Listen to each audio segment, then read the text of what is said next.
Yeah, baby. Got that drip. Welcome back to another episode of Rated G with Gary G. Garcia and Brian T. Licata. Oh, Brian got all that drip on today, yo. You're looking good. I'm your host, Gary G. Garcia, along with my partner in misinformation, Brian T. Licata.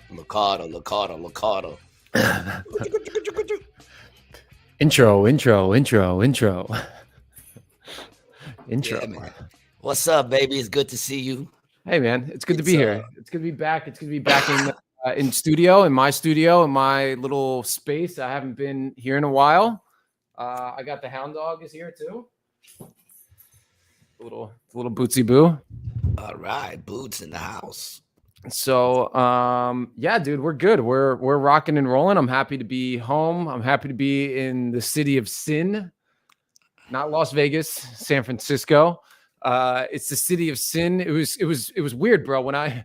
When the plane landed, the pilot came on the announcement and he was like, "Ladies and gentlemen, welcome to San Francisco, the city of sodomy. Please keep all of your car doors closed and don't leave any valuables in your rental car." It was very strange. It was a strange thing for the pilot to say.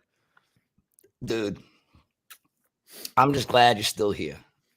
You know, I worry about you, man. Well, all I hear is bad bigger shit. and bigger every day, dog. All I hear is bad shit about San Francisco every day. Every day. I don't think a day goes Honestly, by dude, that I don't get some bad shit about San Francisco. Yes. Yes. So I want to say a couple things. First, I think it is the second best city in America after New York City. I'd say New York City is number one. Obviously, the best city in the world. Number two, at least best city in America, San Francisco. As far as food, overall, the people actually are pretty cool. Walkability and things to do. Definitely number two. Yeah, and you could always walk into a fucking Jasmine. What's up? Our first comment of the day is from my daughter. Yeah, baby. What's up, Jasmine? I will be seeing you tomorrow. Mm-hmm. I'm very excited to see you. I miss you, Ma, and I'm glad you're on to check us out for a little while. Hope you're having a good day, Mommy. I'll call you definitely later to talk to you. What was I just gonna say? You were shitting on San Francisco. I just feel big up to my daughter who's painting her room on her own. All right, girl power. All right, girl power. She's doing it on her own. Needed the room painted. Didn't even hit dad up to come help. She's doing it on her own. Big props to you. That's how I raise my kids, man. She probably wanted to mitigate the stress level. And I feel like adding G to the mix on the painting would increase the stress level of the activity. It would increase the fun, but it would decrease the speed, decrease the efficiency, and increase the stress. I think you are 100% wrong. Okay. I think you're wrong, dude. Listen, when the subprime loans hit and everyone was losing their houses, I was painting. That's what I was doing to keep my house. Right. I forgot. Yeah. But you don't live in that house anymore, right? No, I don't get to live there. I still get to, own it. I just don't get to live there anymore. Yeah, that's the important part. We're back like cook crack. Yes, sirree. Yes, sirree. We are. Welcome back. And not only are we back, but we're on time today. Early. In fact, we were like a minute early, right? Like a minute early. All right. No, I just hate waiting on people to help. Yeah, me too, Ma. You know what I'm saying? Me too. That's what I do. I raise my kids to hate waiting on shit. So we have no choice but to do ourselves. You mean you raised impatient children? Nah, we just do what we got to get done. I raise problem solvers. You know what I'm saying? Mm-hmm. The average person would sit there and be like, I need my room painted. Who am I going to get the help? Nah, my daughter just goes and get it done. It's the best way to do something is to just get it done. Do it yourself. That's what I say. Or pay somebody. How was your trip?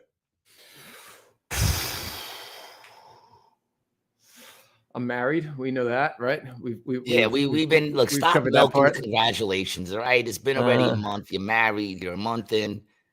You're how's it going? You guys settled in? You guys are. Has anything changed? Is she giving you like attitude now? Because now she knows that you can't go nowhere. That's why.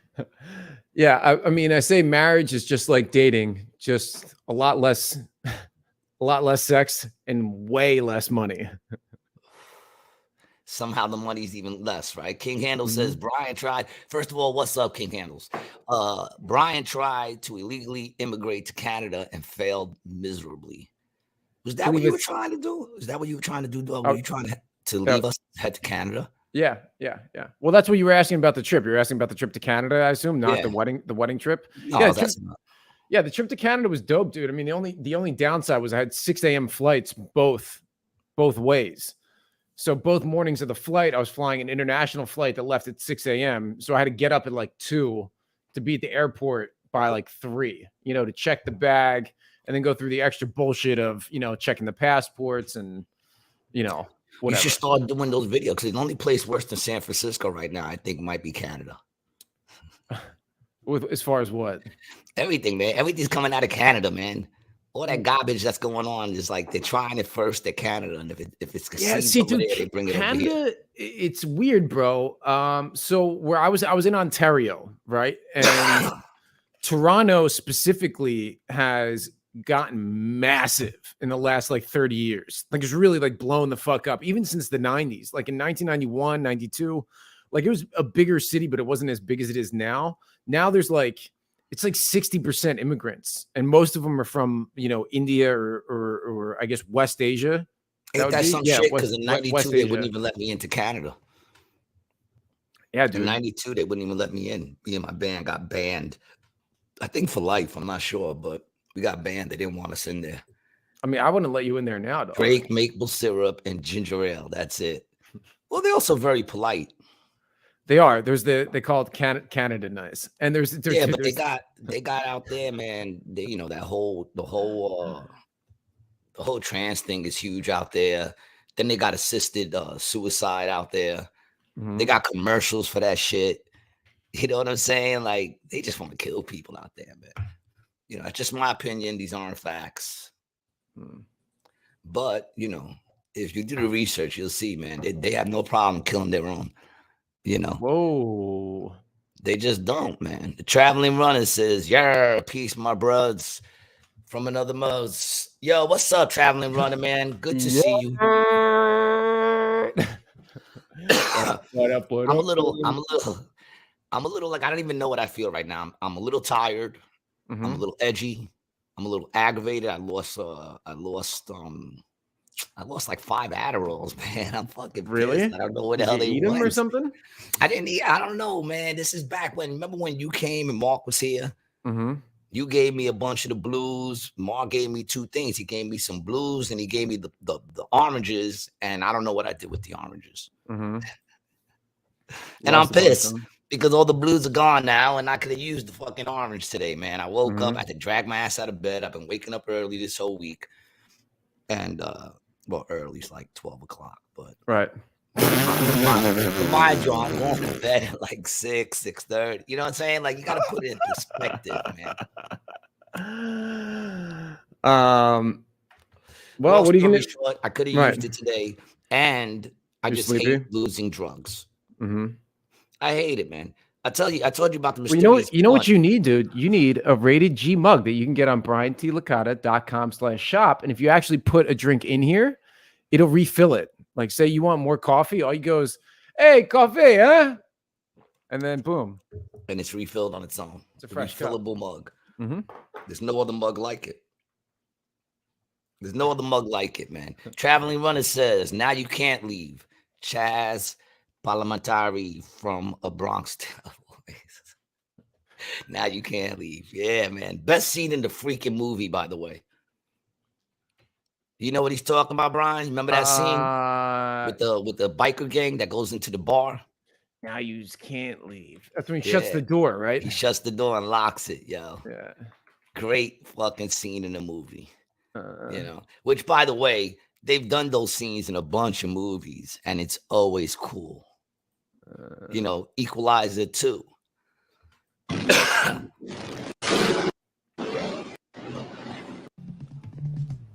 Fellas, using that dress properly. He's gonna have to leave. Properly? Jimmy, what's wrong with the way we're dressed? What's up? This gentleman ain't dressed right. I asked him to leave. Is there a problem then? Problem is your man here says we're not properly dressed. Like our money ain't green. We just want a couple of beers. A few beers, that's it. That's it. We'll be on our way. We ain't looking for trouble. Spoke like a gentleman. Give me the beers. Go ahead. I appreciate it. No problem. Yeah, there you go.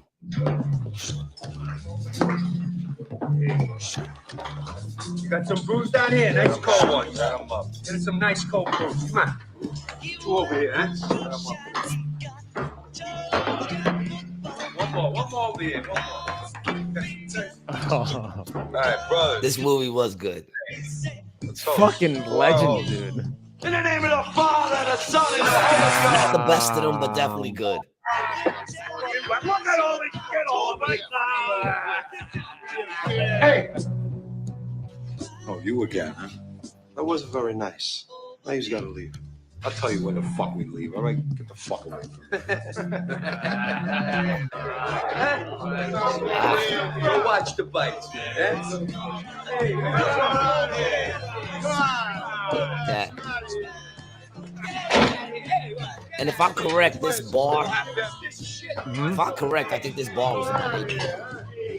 I think the scene was shot right in the story. I will never forget the look on their faces. All 8 of them. Their faces dropped. All their courage and strength was drained right from their bodies. Yeah, that dude with the long hair looked like that dude that always does the movies with Adam Sandler.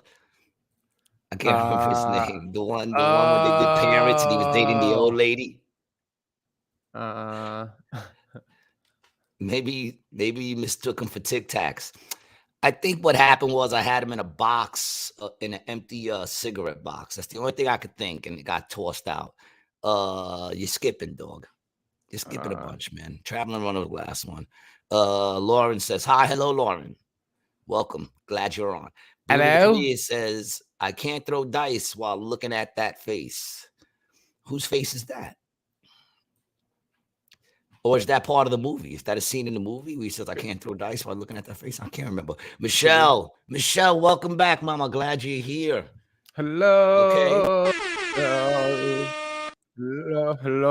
Wishing you all the love, Michelle, to you and your daughter. I hope everything is going good with y'all. I know y'all been having a rough time. So, my prayers are with you. My thoughts are with you. Hi, guys. I'm at work. Dad told me to tell you both hello from him.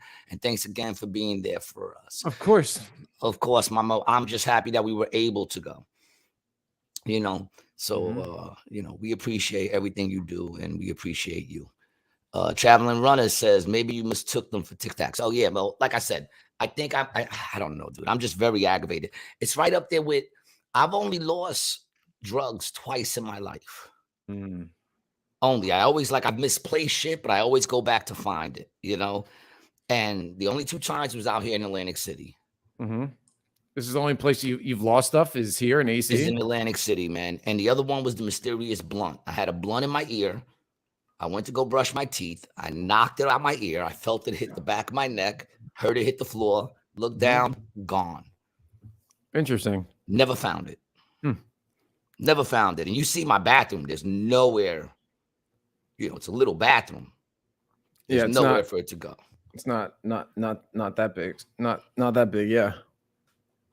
Yeah, Bronx Tale was filmed in Queens, if I'm correct. A lot of scenes were. That bar looked like the bar on the corner from my house where they filmed a bunch of movies and that. Yeah, it looked like some stuff from The Godfather. Like that like bar. Yeah, definitely looks. There's a bar in my neighborhood that they always use. People have sticky fingers. Not my people, dog. Not my people. That's not even a thought in my head. You know what I'm saying? Straight up. It's not even a thought in my head that one of my peoples took it, because I know who was here. And yeah, that's not what happened. I'm burnt. That's what it is, man. I'm just burnt and I lost it, and it'll pop up, I think, maybe, unless it got thrown out in a pack of cigarettes, which is what I think. That was B's wife at the wedding. I'm confused. I'm confused too, but it doesn't seem nice.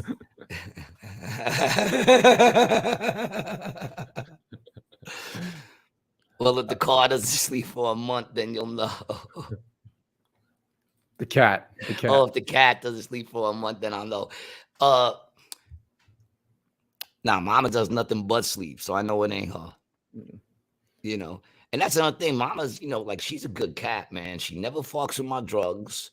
You know what I'm saying? Like if I leave shit around, weed or something, she don't go fucking with the bag. And the thing is, she loves chewing plastic bags, but she leaves my weed alone. She respects my masturbation time. Oh, really? That's nice.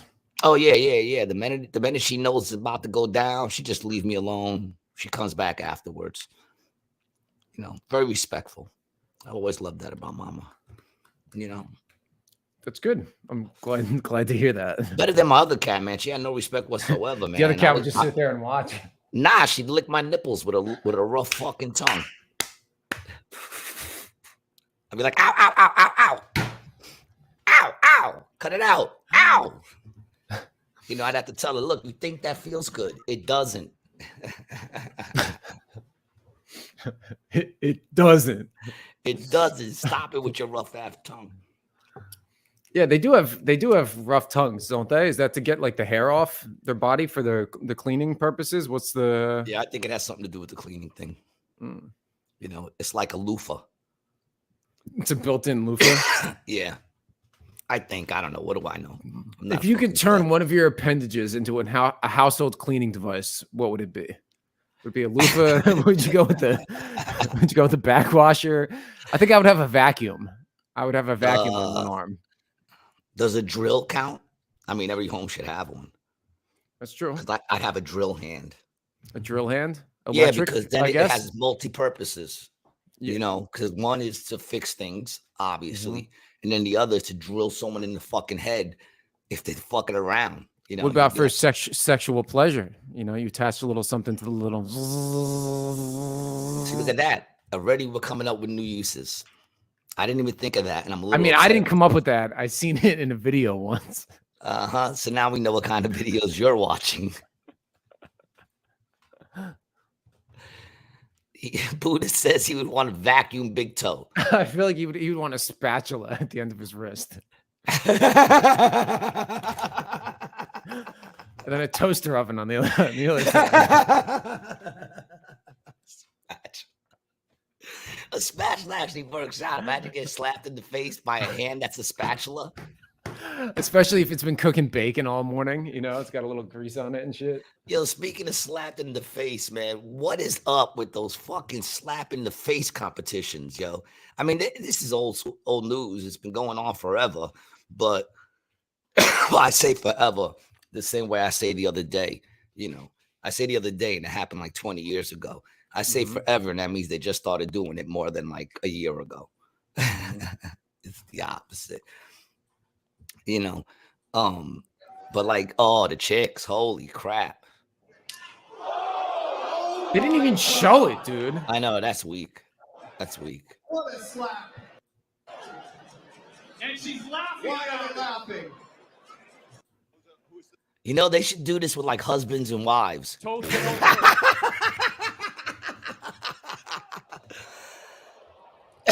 Oh, blew them back. See, the problem with all this, these dumpy dudes, you know, bunch of fucking. I don't want to say nothing because I might run into him one day, and I don't know if face slappers watch our show. Oh, that's what he was saying. Now you can't leave. That's what he meant. Oh, yeah. All right, there you go. I get it. That's funny. Sorry, we just missed it. Yeah. No more slapping with tortillas. The tortilla thing came in after, dude. That was just some stupid ass challenge shit that people started doing. Does mama get a bag? Mama, I got like so much catnip for mama, but she's not really into it. You know, like she'll play with it for a little while, bug out, get a little hit, run around for a little while. Then she easily gets tired of it. She doesn't want to be bothered with it. She's not a catnip cat. You know? She's not regular, dude. She wants table food. She won't leave me alone, man. You know. So it's like, okay. Yeah, she's not normal. You know, she's not. That's why you guys are. She's also not like, you know, like she gets upset if I'm not home. The traveling, I have to pay extra for the nipple licking. Yeah, most people do. You know, but like I'm not into it. I was talking to a comedian who might or might not have been on our show before, a couple of times. John Avalis. I'm not gonna say that. But if you watch the show, then you know who's been on more than once, and you know that it's a very small pool to pick out of. But we were talking about, he asked me if I ever went to a tug and rub. Have you ever been to a tug and rub? I have not, rub dude. and tug, is it called rub and tug? Rub and tug. Not a, what did you call it first? Tug and rub. Does it matter? I think, I think tug it first and then rub it. Well, I think I don't know how it goes because I think the rub is the massage part, and then the tug. Oh, so it's a rub and tug. Okay, yes. Okay. Yeah, you get the rub first and then the tug, also known as the happy ending. Makes sense. But happy for who? Happy for you?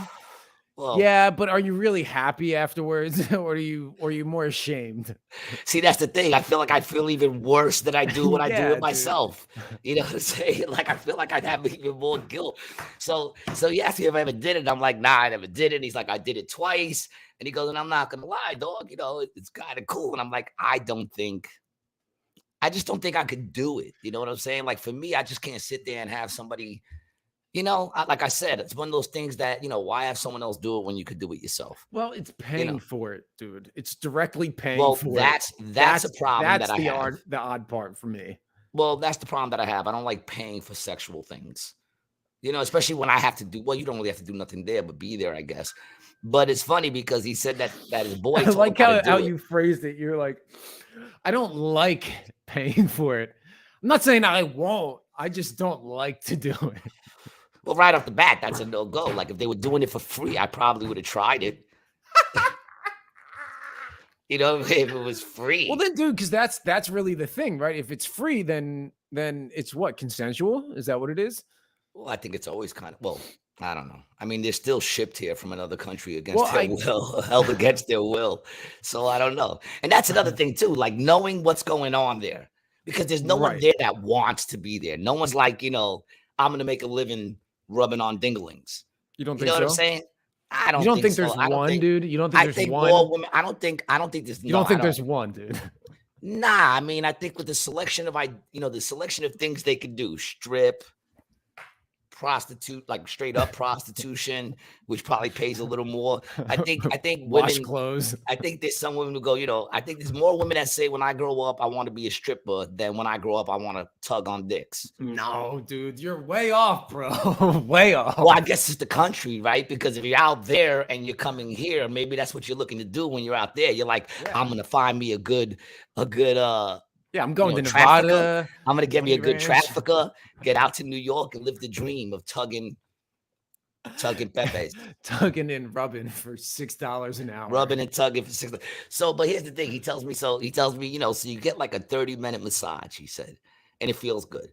And right off the bat, I'm not into massages that much. They hurt. To me, they hurt. Yeah, I'm all over.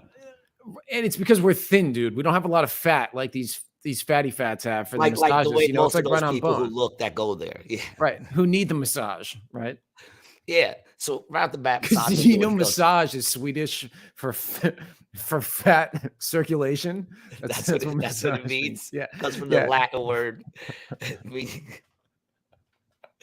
meaning fat circulation.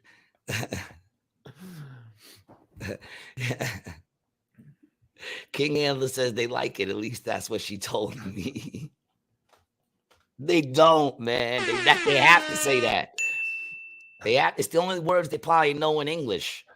But anyway, so he tells me, you know how it goes. He goes, his boy told him about it. He said, you get a massage for like 30 minutes. And when she says, I'm going to go, you know, when she goes to get the washcloth, he said, that's when you turn over. He says, so she goes to get the washcloth and I turn over. So that's the signal. That's the signal. Yeah. You got to know the washcloth. When she says, I'm going to go get the washcloth, she knows if you're turned over, you're in on the surprise, right? Yeah. But I said, what happened? You turned over. She turned around and said, what the fuck are you doing? And he goes, yeah, that would be my luck. And he goes, but no, I turned over and, you know, and I said, man, I just don't think I could do it, man. I said, you're laying there. And he goes, yeah, man, you know, you just kind of lay there quiet. And I said, you didn't say anything?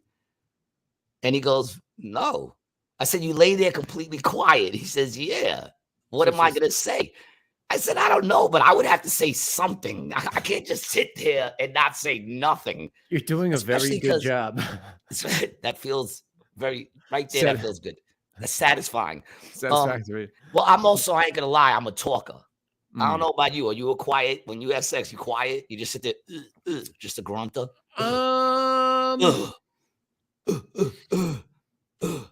Yeah, I would say more or less that's pretty accurate. That's it right there. You Yeah, you did a just great grunt a lot? impression. Yeah, it's more of a. Nah, I'm a talker. Hmm? I'm a What do you? talker. What kind I of words? probably What kind talk of too words? much. Oh, I'm sure you do, dude. I'm sure you do, bro. What is it that you're talking about? What is it that you're saying? About what's going on, how it feels, how I'm enjoying it. You mean like politically or the sex that you have going on? No, politically. I talk about what Jesus feels about what we're doing right now. King Handler says, man, I refuse to nut on myself. It has to go somewhere and it's not going on me. Well, that's where 53, you're obviously under 40, King Handles. Because once you hit 40, you don't got to worry about that. It doesn't go past the finger. It just all bubbles up on the finger. You go wash it off and boom, easy come, easy go. Pew, pew, pew, pew, pew.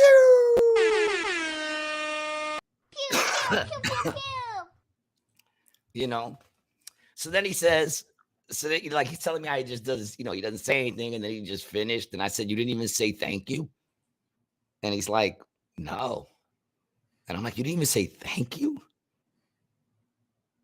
I don't know. What was their reaction? Were they into it? Like, what was the I mean, obviously not into it. What, you mean the female? Yeah. Like I said, I already know what's going on. I know the backstory. And I know that because I've shared with you when I worked at, well, not work, but when I hung out at Fat Cat Tattoos, the backyard was attached to a rubbing tub.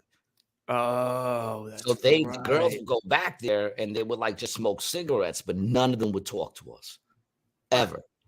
And then whenever one did, because every now and then one would say hello or whatever, and then one, came into the shop one time.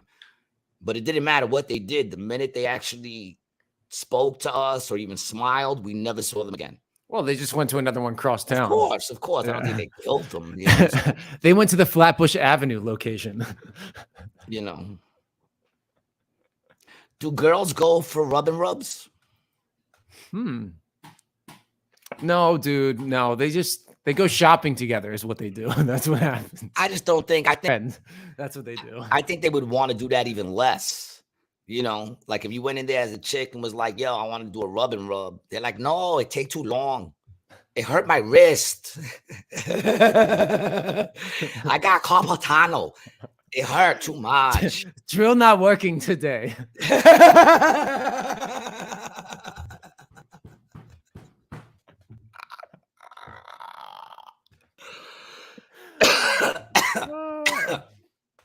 Oh, man. Yeah, I mean, you want to talk equality. I'm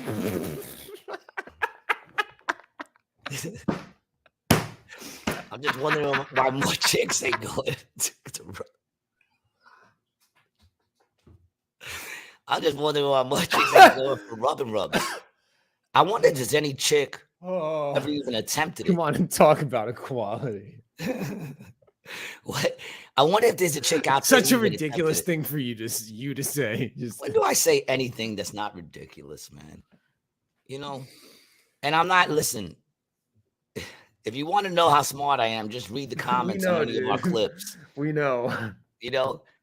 Never in my life, in 53 years, have I ever been called dumb so much than in the last year. Mm-hmm. And I'm expecting more of it. But do you think there's even a chick that ever went out to even attempt it? Like a chick said, yo, I'm going to go see if I can get me a rub and rub.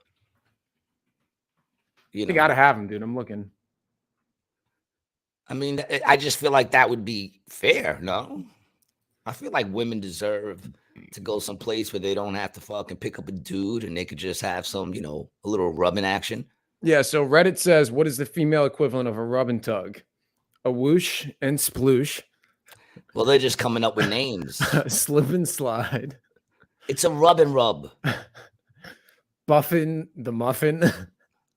Buffin the muffin. Flicking the bean. A Jill and chill. Nah. Nah. It's just a rub and rub. Why would you change it so much? You know what I'm saying? Mm-hmm. Rub and tug, rub and rub. You know? I mean, I guess they could use toys, but if that's the case, nah, I don't know, man. I mean, I think they gotta be, right? Because that didn't answer the question. All they did was come up with names. Mm-hmm. All right. Well, here we go. I got a blog article from Your Tango. And it said, such a well-known things for guys and women are finally getting more comfortable asking for it, said Anna, a self-described massage healer who has worked on several upscale spas and performed happy endings on female customers. Names have been protected. The less than innocent. Ooh, how risque.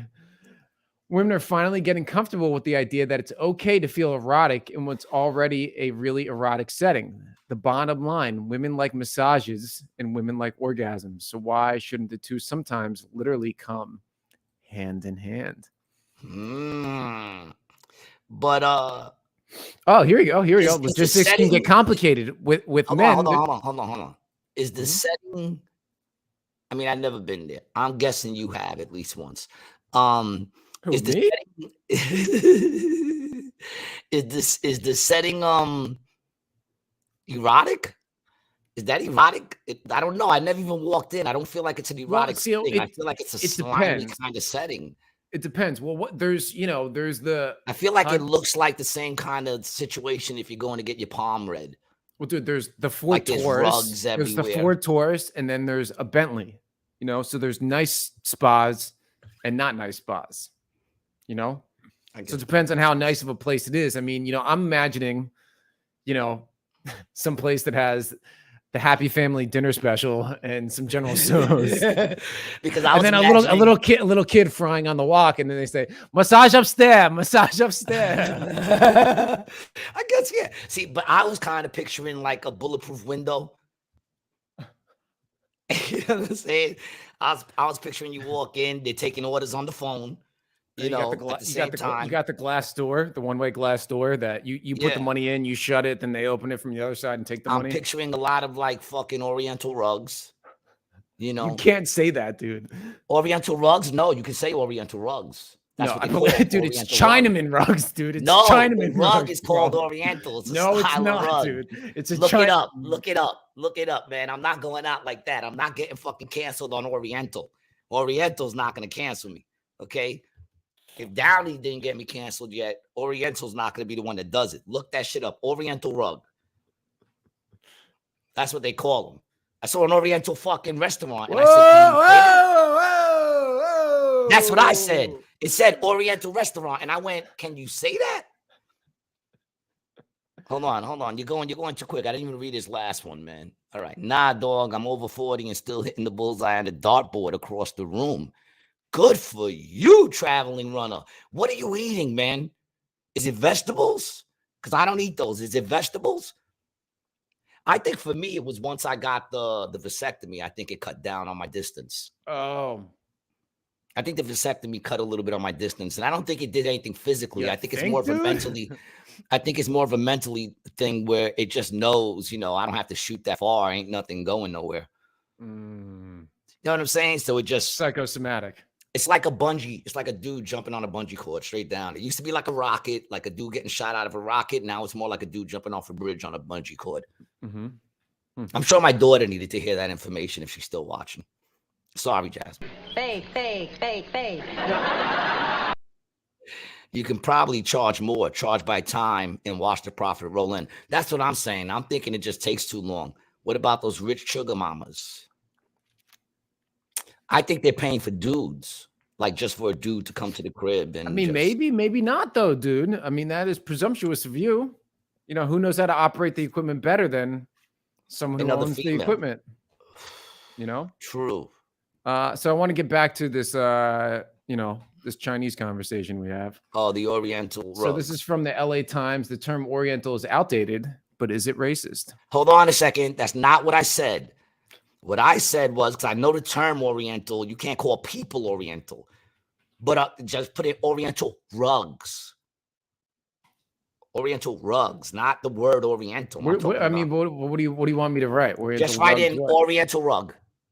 Okay, dude. Put in what is an Oriental rug. Dude, I know what an Oriental rug is. Okay, They're the really and pretty what ones. does it say? What does it say under those? Does it say Oriental rug? Yeah, Oriental rugs. Okay, so there Yeah. you go, dog. Why are you making it sound like I'm being a racist, man? You'll know when I'm being a racist because I'm saying some shit like, white people deserve what's going on right now. What's funny with the whole white racism going on now? You want to know what's funny about that? Is that I feel it's so wrong. It really is, because racism is just wrong, no matter who's doing it. But at the same time, when I watch like Matt Walsh and like I see him going at like complaining about it, there's a part of me that's like, well, look, it's only been happening to you guys for like maybe 3 years, 5 at the most. You know what I'm saying? Like there is a funniness to it. You know what I'm saying? There is a funniness here. White people say they can't get jobs because they're white. They won't hire because they're white. There's something funny about that. It's wrong. Don't get me wrong. It's wrong. Now, listen, dude, here's the thing, and I've argued this for a while. And it's going on. There's a difference between racism and prejudice, right? I'm not racist. I am prejudiced.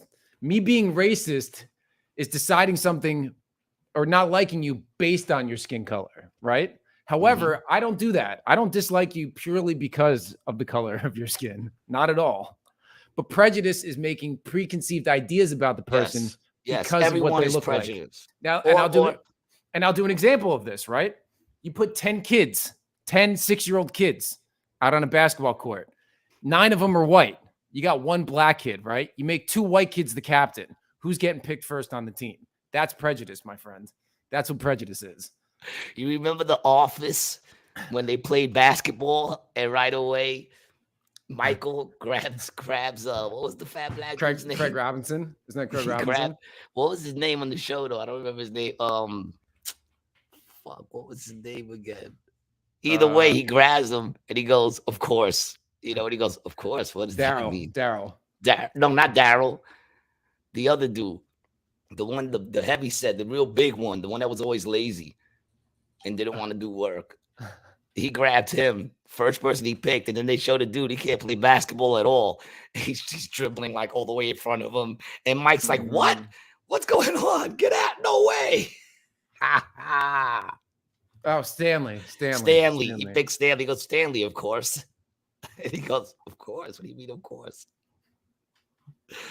Yeah, I mean, yes, people do that all the time. Everyone distributes some sort of prejudice. But yeah, man, I mean, like I said, racism is wrong in any sense, but there is a funniness to it, especially when Matt Walsh is complaining about it, because it's like he's not wrong. But there is a thing of, I remember when this used to be the complaints of a different set of people. And like I said, I don't want to. But that also goes to show you, dude, that it's honestly, it's not the skin color. It's an us versus them thing. That's what's going on. It's the mainstream versus the non. It's whoever is in power. And this, kind of segues into something I wanted to get into, dude. Russell Brand, bro. Now, I don't know if what they're saying about him is true or not. It don't look good for him. It don't look good for him at all. There's some shit that I've read that is like not looking so great, but dude, it looks like he's getting railroaded, bro. It does. Dude, he's 100%. It's 100%. In case you don't know, which I don't know who knows, Russell Brand has been accused of raping 4 women. 4 women have come forward and said they were either raped or sexually abused, and the cops aren't even, the cops haven't charged them with anything. This is just straight up allegations. That's what it is.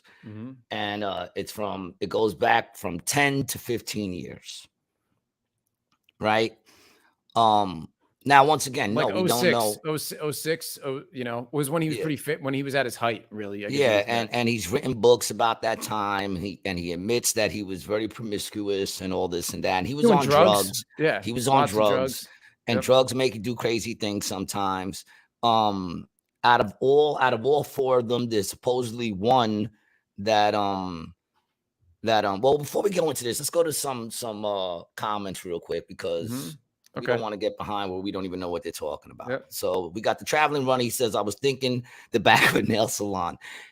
That's another one. Yeah, you go to nail salon, it's in the back. Veggies and oysters. Oh, veggies and oysters. I can't do oysters, dog. I can't. Because then I'll have projectile vomit. And then, my puke will be going further than my nut. You don't want that, dude. And kids are savages. Yes, they are. I will agree with that. Okay, now getting into the Russell Brand thing. One of them, she does bring some form of receipts. Okay, there's some text messages. See if you could bring that up. Yeah. So, well, first, what I'm going to do is just give a quick synopsis because this is what I have right here, and then we can go from there. So these are the allegations from the New York Post that put this article together. One woman identified as Nadia alleged that he raped her against the wall of his Los Angeles home in 2012. And then she was treated at a rape crisis center the same day, according to medical records cited by the outlets. That was the receipt. One that brings a little bit of receipts. We'll talk about her. Go ahead. Okay. Another accuser was 16 at the time, is known only by the pseudonym Alice, alleged that the then 31-year-old called her the child and assaulted her during the emotionally abusive and controlling 3-month relationship, according to the report.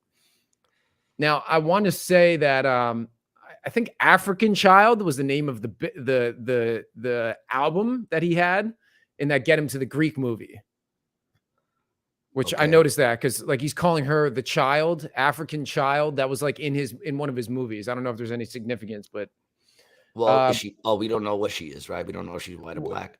Yeah. Allegations from Brand's other accusers include a woman identified as Phoebe, who claims he sexually assaulted her at his property in West Hollywood after they met in an AA meeting, according to the Times of London. Brand trapped her in a bedroom and chased her around before pinning her down and assaulting her. The star's ex-girlfriend, Jordan Martin, made similar accusations in a self-published 2014 book, Not Entanglement with the Celebrity. She claims he sexually assaulted her at the Lowry Hotel in Manchester, England, after becoming angry that she had spoken to an ex-boyfriend in 2007. Pop star Danny Minogue angry labeled Brand a vile predator as far back as 2006, accusing him of creeping her out by perving her over her fabulous breasts and refusing to take no for an answer. Brand denied the allegations in a video, blah, blah, blah. Okay, so that's pretty much it. Yep. Okay. Were the victims underage? The 16-year-old that went down in England. I mean, in I don't know if it was England, but it was definitely in whatchamacallit. And their age of consent is 16. So although it's very creepy, it's not against the law. Okay. So as far as that one goes. I don't know where they are, dude. I don't know where they are or who they are. It doesn't really I say. know that one because I saw 4 different things and they brought up that one and they said that they want to, that happened where the age of consent is 16. Very creepy though. Well, it doesn't also mean it was consensual either. And it doesn't mean it was consensual, but you could take the pedo thing on that one kind of off, although it's very pedoistic. It's very pedoistic. It's and we gotta mention, dude, Brand has been going off on YouTube, but he's been Hollywood, which is what has made his turn to me so weird to watch. Well, that's the whole thing that people are talking about. Okay, that's the whole thing people are talking about is the fact that these allegations aren't coming to people as surprises. In a sense, there's a lot of them that aren't surprises because supposedly people used to, whatever. But when he was down with them, when he was doing all that shit, Get Him to the Greek. Yeah. When he was down with them, this was not coming up. Why not? You know what I'm saying? Why is it coming out now? Now that people are listening to what he's saying and what he's saying is not going with the narrative of what they want him to say. Who are they? Them. And let's just show you his recent fucking video titles. So the most recent one is his response to it. 9/11 speech July, Bill Gates coming after Obama. Well, he was also talking just about anti this. He's talking about Hawaii conspiracy theories, dog. Like, bro, he's talking the shit that we're talking. Exactly. And he's got 6 million fucking followers, bro. Exactly. And that's the problem that I'm, like, listen, man. Every time I look at shit, if I care, that means in some way it might pertain to me. If I'm keeping it real. You know what I'm saying? When it's somebody else's problem, it's just someone else's problem. But I like to look in advance and see what it is, how they're setting up the landscape. You know what I'm saying? So now they're coming out now, years later, right? With these allegations. Yeah. Not to say it didn't happen. I do not personally think he's probably the same man now. I do not know the brother. So I can't say if he did it or didn't do it. One chick, the first chick, has some receipts. Bring up the text message as she bought as a receipt. And I'm going to say the text message looks bad, but I could look at it, differently. You know what I'm saying? Like, in other words, once again, creepy, but illegal. I don't know. I don't know. And once again, I'm just saying, like, this is the receipt that they bought. I'm not saying, I want to read one part of this article, this New York Post article that I want to show you real quick because I just saw it, and then you were asking me to pick something up. I didn't hear what it was. The text messages that the chick is using as proof. Oh, okay. So this is further down in this article. It says skepticism does not mean thinking that accusers are liars. It certainly doesn't mean dismissing them as handmaidens of the regime, doing the bidding of the man for clout or cash, as some of Brand's online army are saying of the women making allegations against him. It simply means reserving judgment until all evidence has been presented and tested to his limits. There's a reason criminal trials are weighted in favor of the defendant and against the prosecution, why defendants are presumed innocent. No one will thank you for making this point, but it's an important one. Russell Brand's life should not be destroyed just because he has been accused of criminal behavior. But yet there is a dearth of democratic skepticism in the Believe Women lobby. There's been a warping of skepticism among Brand's followers and the broader anti-regime set. Among those WEF obsessives, is this World Economic Forum? Is that? Yeah, bro. What? This is fucking crazy. The Post is this is from I can't believe this is from the Post. Among those World Economic Forum obsessives who follow Brand, the kind of people who can't go 3 minutes without saying the word scamdemic, the accusations against Brand were instantly dismissed. It's a fit up, they cried. The globalists and the mainstream media are out to get our boy. Apparently, Brand's journey from wide boy comic to warrior against the V narrative has got the ruling class rattled, so they're destroying him. I love the way you try to go the V as if that's what's gonna get us taken off after all the shit we just said. We said nothing that you're supposed to say on YouTube, and now he's saying like the V. This isn't skepticism either. It's a conspiratorial fantasy. There's no evidence whatsoever that globalist bigwigs and media men sat down to plot Brand's downfall. Just doesn't stack up as a theory. Numerous men have been subjugated to the Me Too accusations, including men who have all the correct opinions. Harvey Weinstein was a fallen Democrat, for heaven's sake. Yeah, I mean, this is interesting. Yeah. Yeah, but you could say Harvey Weinstein. I asked the question, what did he do wrong? Right, yeah, exactly. And I'm not saying what he did wrong. Well, we know what he did wrong, what he went to jail for. But I'm saying, what did he do wrong to them? Right. That they allowed him. See, that's the thing you always got to ask, because like they said, this is something we knew for years and years and years and years. Okay, well, if they knew it for that long. Same thing with Cosby, bro. Everybody knew Cosby was a scumbag, allegedly, for like decades. Well, no, he was prosecuted and found guilty, so. No, but I mean, before that, dude, people knew that for 20 years before that. Yeah, dude, he was open about it on interviews with the Spanish Fly shit and all that, with the episode he did with the chicken with the barbecue sauce. He was open about that shit. Mm-hmm.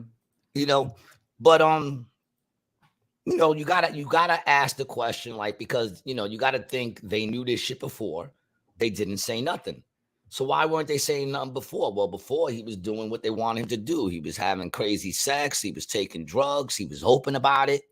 He was inspiring people to do that shit. Now he's inspiring people to think freely. And they're calling him a far right. Meanwhile, he's not even a right. He's about as middle as you can get nowadays. You know what I'm saying? It's hard to be a middle nowadays when there is no middle. Mhm. You know, but he's about as middle as you can get.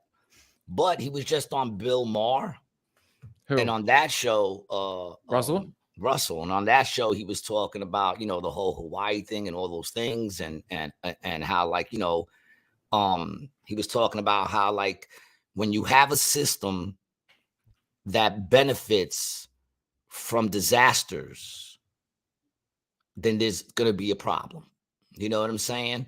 Like, like when you have a system, like, in other words, like Big Pharma, who benefited off of the whole pandemic, and it was beneficial to them to keep it going for as long as they could keep it going. There's a problem, because then they're not trying to stop it. They want it to keep going. It's sort of like the scam with fucking when people go to go talk to fucking what are those people? You know, you sit down on the fucking couch. Therapist? Therapists. Do you think that therapists want you to get better? Do you think they really want you to work everything out? No, because once you work everything out, you don't need them anymore. Yeah, but there are other patients. I would say that is a broad characteristic that is mostly true, but not 100% accurate. Prove me wrong. Well, prove me wrong. Dude, I've been doing this therapy for I've been waiting for you to get better so we can stop doing this fucking show. Yeah, but I don't pay you. See, if I paid you. No, you do. It just doesn't come out of your pocket. I've been getting, your mom has been sending me money. Sam has been sending me money. Jasmine has been sending me money. Mark has been sending me money. Tristan has been sending me money. Everybody, dude. Everyone's been sending me money. Dude, listen, I'm just saying. I'm sorry, dude. I hate to burst your bubble, but I'm not doing this for free. Me personally, I just find it very odd that, not odd, I just find it's very obvious that the reason why they're coming out with this now is because they want to take them down. Yeah, and I actually I got some. Go ahead. All right, so wait, bring up the text message that chick bought. Yeah, so the text message is sus. It's very sus. It doesn't look good for him. But no. I'm saying it's sus where I think this is bullshit, dude. It could be. He's supposed to make a response to this. We don't know. Yeah. First of all, we don't know if these are actual text messages from him. For all we know, he could sit there and say, I can tell you, dude, that this is not a text message at all. This is not what an iPhone text conversation looks like. This is not what an Android text message conversation looks like. This is not what any text message conversation. This is not a screenshot from anything. I can guarantee you that. That's true. What are they using? That's a good question. Bring that up. Yeah, so let's just read it. It says, Russell, he says, I'm sorry, that was crazy and selfish. I hope you can forgive me. I know that you're a lovely person, X. And also, who just has single name, like... I was about to say Russell, right? And then the other one is Nadia. He has her as Nadia. This dude was banging a bunch of bitches. That would probably be like Nadia from... Or Nadia with the green dress, or Nadia with the car, exactly, dude. Yeah, or a brunette from Arkansas. Because I remember back in the day when a certain woman was cheating on me, and her phone was like Jimmy with the white Jeep. You know what I'm saying? Yep. It was like, come on, man. It's not just gonna say Nadia. So it says, I'm sorry, that was crazy and selfish. I hope you can forgive me. I know that you're a lovely person, X. Nadia, you scared the blank out of me. You're right. I am a lovely person. And for you to take advantage of me like this is unexpectable. That doesn't even make sense. To take advantage of me like this is unexpectable. You have a problem. You need help. It's dangerous that you think you can get your own way all the time. Do you know how scary you are when that glaze comes over you? When a girl says no, it means no. Do I have to go and get myself tested? Last time you asked me condom or no condom. When I say condom, that doesn't mean it optional. You don't have the best reputation. I pride myself on being safe and trying to make the right decisions. Obviously, this was a bad one. I'm so disappointed. I'm also going to call some weird shit on the way that she's writing this. The way that she's writing it. Listen, let me give my opinion on what she wrote right there. It could sound like he just took the sex. But the problem I have is she said that no means no, right? Mm-hmm. And then she says, when I tell you that you got to wear a condom, it's not optional. So it kind of sounds to me like he lied about wearing a condom, which is creepy. But does that make the sex not consensual? You know, it doesn't sound like he took it. It sounds like she said, you know, I tell you no, it's not optional, you know, and I made the mistake by fucking you because you didn't use a condom. Right. So now I'm worried about, so now she went to a place after that. Now the question is, did she go to that place claiming rape, or did she go to that place to get tested to see if she had any STDs? Right. Which she asks him in that, should I go and get tested? He said, you don't have to get tested. She probably said, I'm not trusting this motherfucker. I'm going to go get tested. Right. I mean, that's what I pulled out of that. Because to me, that didn't sound like, at no point did she say, you raped me. You forcibly took, you know, no means no, and you didn't stop. You know what I'm saying? No means no. When I say no, that means get off me. It says no means no. When I say, like last time you asked me if I wanted to use a condom, I said yes. That doesn't change. You know, it's not an option. At least that's what I got from it. I have an experiment that I want to run. So I went online and I took the image and I got it into text, and I'm going to see if it was AI written, that text. The text messages, because they've done this to people before. Buddha says it's from her phone. Yeah, of course it is. But what phone? Because what phone do the messages look like that? You know what I'm saying? Like, where's the green? If it's right, if it's an Android, it should be green. All right, so this thing is saying 89%, 86% probability that a human wrote it. Well, you sure that, you know, I would think they're going to cover. Well, I mean, just because a human wrote it don't mean it was him who wrote it. I mean, the reality is I could have you on my phone under any name. Oh, yeah. But I mean, but the truth is that's easy to check, right? It's easy to verify what the number is to that phone. And so the you know what I'm saying? Story has developed further. And it looks like some of the evidence has been manipulated. Ooh. I mean, it has been manipulated. Anyone with any... You want me to look into this a little bit? I mean, it's an 11-minute video. Well, like I said, yeah, let's hear a little bit of what he's saying. Let's check out a little bit of it. With respect to Russell Brand, should be a huge red flag. Anything that is stated about him should be a huge red flag. So... his subscriber, this is their evidence. This is their evidence. After the assault, how Brad texted sorry to Nadia. Okay, then. Well, I mean, let's take a look at that, right? This is how they're presenting it to you. Well, hold on 1 second. Pause that 1 second real quick. Yeah, this is different. That's different. Yeah, it doesn't have the names. So maybe the one we saw has the names. Yeah, so that's Instagram. No, this is iPhone. Oh, that's iPhone. Okay, I believe that looks like Messenger or something, but I don't know. Okay, yeah, it does actually look like Instagram Messenger now that you're saying it. It looks like Messenger with the little circle on the top. Yeah, but it's definitely different than what we saw. Near someone after the assault, you would see the circles next to each comment. There would be the circle of their profile picture. Well, it's also from 2012. Oh, okay. Oh, Russell Brand texted sorry to Nadia. So this is the framing. It's in bold he has too, just assaulted her, and he's messaging to apologize. Okay, well, let's take a look at that then. That's the framing. That's what they want you to believe.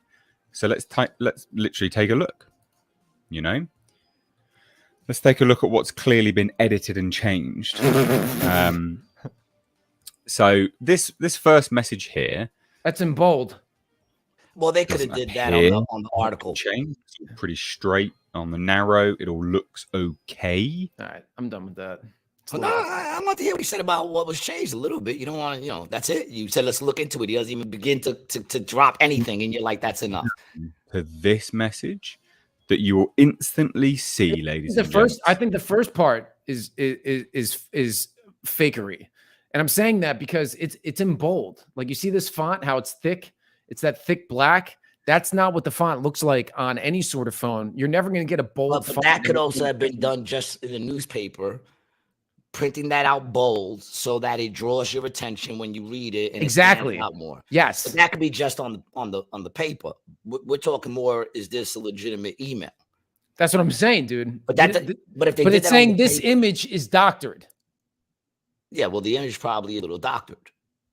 There you go. How But doctored? that doesn't mean but that's, well, let's see what he's saying, dog. Something not right. It's not the first part. It's what's happening there. See how they're popping out certain things? This should just be a screenshot, Mhm. shouldn't it? Oh, hold on. What's the misalignment of the blue in conjunction with the weird coloring of the letters, the noise, the blurriness? Oh, that's clearly not quite right, is it? No. And then we scroll down, and you can actually, I mean, in fairness, you can even just see it where things have started and stopped. I mean, it's not even in correct alignment. The O there to the M there is not aligned. This is fake. This is misrepresentation. This is fake evidence. Mm-hmm. And we'll read it all in a minute, but I just want to show it to you first. Let me scroll down. Put the link in the thing if anybody wants to check that out, man. But I will say this, as far as like, you know, in the news out there, supposedly they're about to come out with a documentary. He was. No. I think it's NBC. I thought Russell was about to put out a documentary though, too, bro. Yeah. I don't know. I don't know about that. I don't know about that. What I'm saying is this. Listen to what I'm saying. NBC, and I think it's the BBC or somebody else was doing a they're coming out with a documentary on the NBC out there. All right. And in the documentary, right, they have the people's comments of what they said, right? Okay. The accusations. But instead of them just reading, because none of them agreed to be on film. None of them. Okay, so none of them are really on this documentary. Mm-hmm. But when they read their comments, they have actors playing the women. So you'll see the video and they'll show like the woman's mouth talking. They'll show her eyes. They'll show her from the back. And they have this woman telling the story as if she's the woman telling the story. It has emotion. It has feeling. You feel bad for that person, but that's not the person. That's an actor. So how come they have an actor, which is very odd, playing that role instead of just reading it? Like saying they refuse to come on to be filmed, but this is what they're saying. And then read it. It's more emotional that way. Exactly. It's an obvious thing that they're coming after him, dog. It's obvious. And I'm not even saying whether he did that or not. I'm not even saying that. All I'm saying is the timing, not look at the timing. You can't look at it. You know what I'm saying? You can't just say, so oh, that has he nothing to do released with it. this, or they Channel 4, which And is the BBC in conjunction with the BBC. Released this on the 16th, September 16th. So it was 4 days ago. And that's what kind of kicked this stuff off. And they called up a lot of chicks. There's a chick on TikTok who says she got called and they were asking all these questions and what she said didn't fit the narrative. So they didn't even bring her up.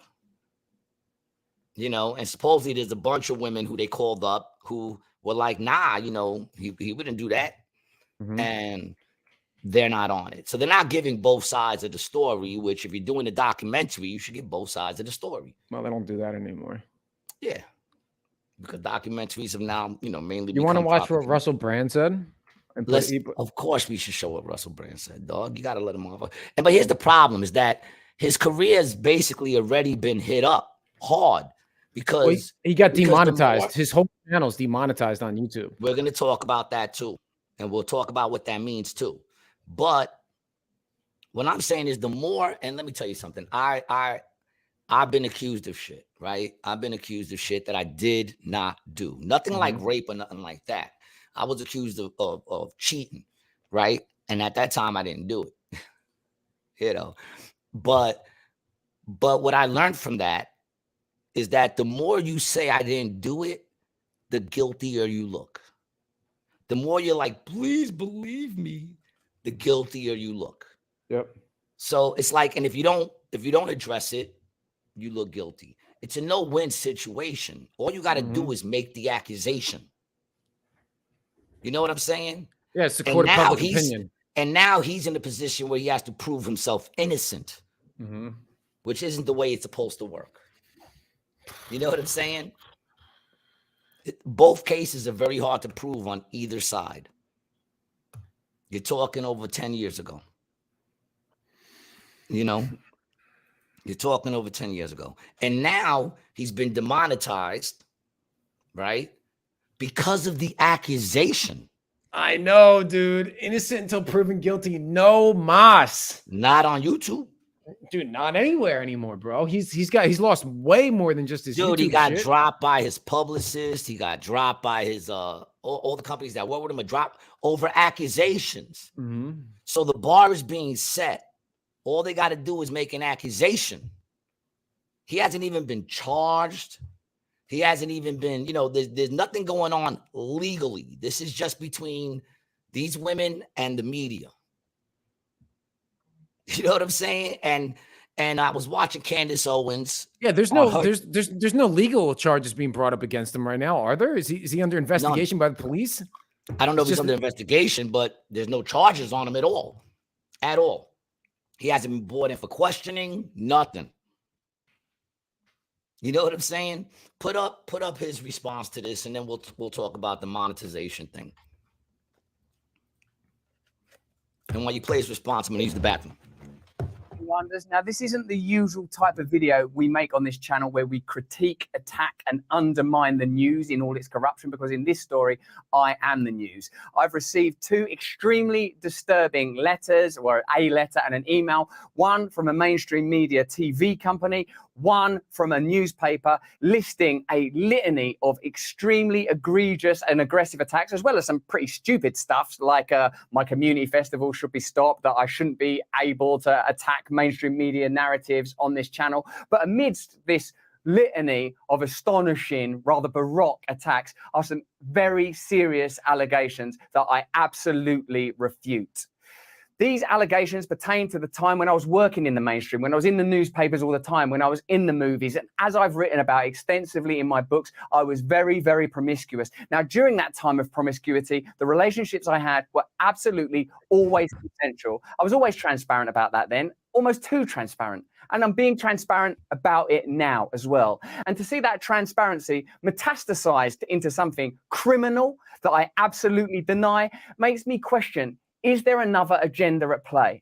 Particularly when we've seen coordinated media attacks before, like with Joe Rogan, when he dared to take a medicine that the mainstream media didn't approve of. And we saw a spate of headlines from media outlets across the world using the same language. I'm aware that you guys have been saying in the comments for a while, watch out, Russell, they're coming for you. You're getting too close to the truth. Russell Brand did not kill himself. I know that a year ago, there was a spate of articles. Russell Brand's a conspiracy theorist. Russell Brand's right wing. I'm aware of news media making phone calls, sending letters to people I know for ages and ages. It's been clear to me, or at least it feels to me, like there's a serious and concerted agenda to control these kind of spaces and these kind of voices. And I mean my voice along with your voice. I don't mind them using my books and my stand-up to talk about my promiscuous consensual conduct in the past. What I seriously refute are these very, very serious criminal allegations. Also, it's worth mentioning that there are witnesses whose evidence directly contradicts the narratives that these two mainstream media outlets are trying to construct, apparently in what seems to me to be a coordinated attack. Now, I don't want to get into this any further because of the serious nature of the allegations, but I feel like I'm being attacked, and plainly they are working very closely together. We are obviously going to look into this matter because it's very, very serious. In the meantime, I want you to stay close, stay awake, but more important than any of that, if you can, please stay free. Now, I will say that it could be both. He could have done this back in the day, And because he was down with them, they covered it up. But he's definitely being attacked right now. King Handle says accusations only won't stick. Russ has a brand, platform, and can vigorously defend himself. I don't see this sticking. Whether it sticks or not, that's the point I'm trying to make. Whether it sticks or not, the damage is already being done. Because the honest truth is, I don't know that dude. You know what I'm saying? I don't know him. He looks like he's a good dude. I feel like I'm a good judge of character. Now, I never was into Russell Brand back in the day when he was doing all that wild shit. And I got into him when he started, when he got cleaned up and started doing what he's doing now. Get him to the Greek is when I yeah, I mean, I like that. I like saving what's that? Leaving Marsha, whatever that Forgetting movie Sarah was. Marshall. Forgetting Sarah. That movie was hysterical. I'm not gonna lie, when he did the song and he's grinding on the shit last night. That shit was hysterical. It was still some of the shit he did was weird though. But I mean, listen, everyone knew he was a nutty rock and roll dude. He was a rock and roll dude. You know what I'm saying? 100%. Okay. But the point I'm trying to make is he being, like the damage is already done, because even people who know him go, look, I don't know if he did it or not, but I do know this is an attack, and he still kind of got his back because that was 10 years ago. And a lot of those relationships continued after what they're claiming was the assault.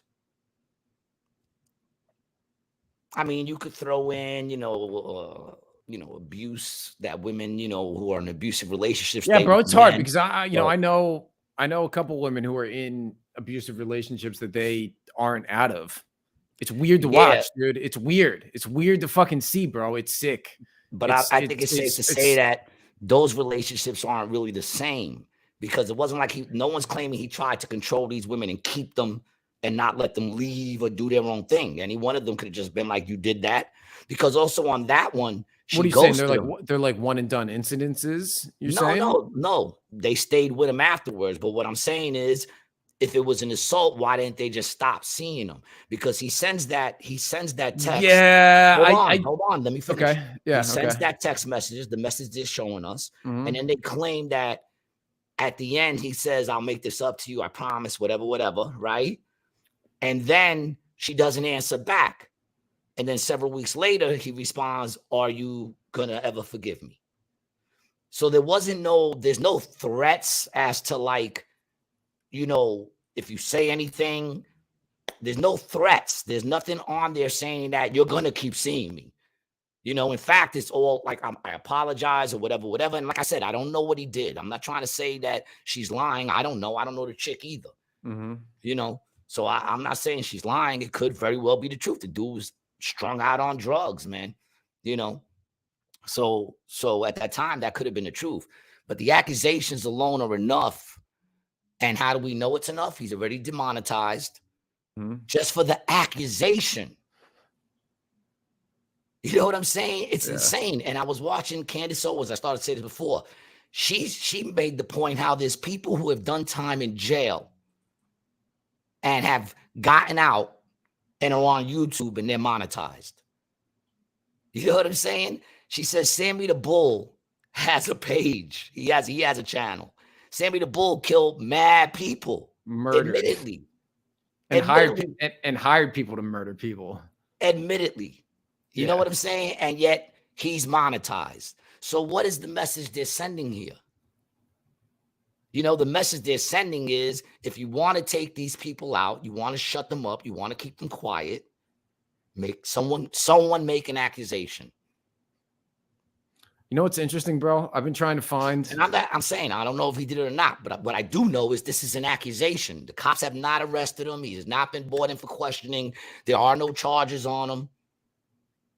Now, will that change? I think so. And dude, it's impossible to find more than one copy of that text message. Everyone's just referring to it, and there's only one image, and that's the image that we saw. Well, our image is different. Our image has their names on it. All the other images don't have a name on it. So which one is the true image? I can't even find. The only one that I can find right now is this one from the Mirror. And the Mirror is the one that everyone is reporting to, and I can't even actually get it to be full size. Isn't it great how nowadays this is the article that everyone is referencing, but I can't even make this picture bigger. You know. Yeah. But check this I out. can't- Isn't it funny how you just said you had, in order to trace the source for all these articles is another news reporting it. Is that how that's done? Back in the day, when these media companies were still controlled by the government, they did a little bit better of a job of sourcing their or pretending to source the shit. But now it's so easy to fact check, right? But nobody does it because they're lazy. All they do is they read the fucking headlines, they read the top stuff, dude. I heard some fact shit. check. Like if they were to fact check that, it would be that news article.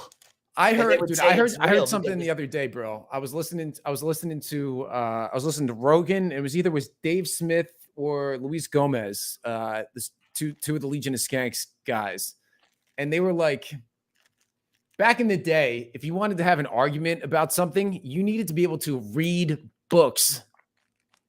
You need to be able to read, like legitimately read and comprehend stuff.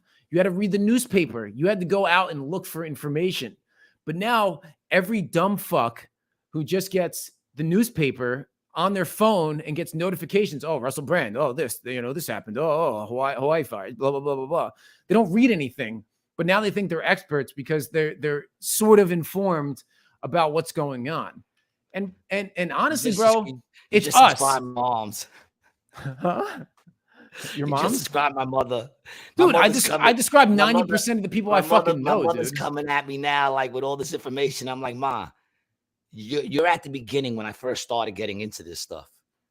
You know what I'm saying? She figured up stuff that I'm like, Ma, you're like, I was talking about what you're talking about 15 years ago, and you're also wrong on what you're saying. Like it's, like a lot of that shit you're bringing up has been proven now. Mm-hmm. It's just weird.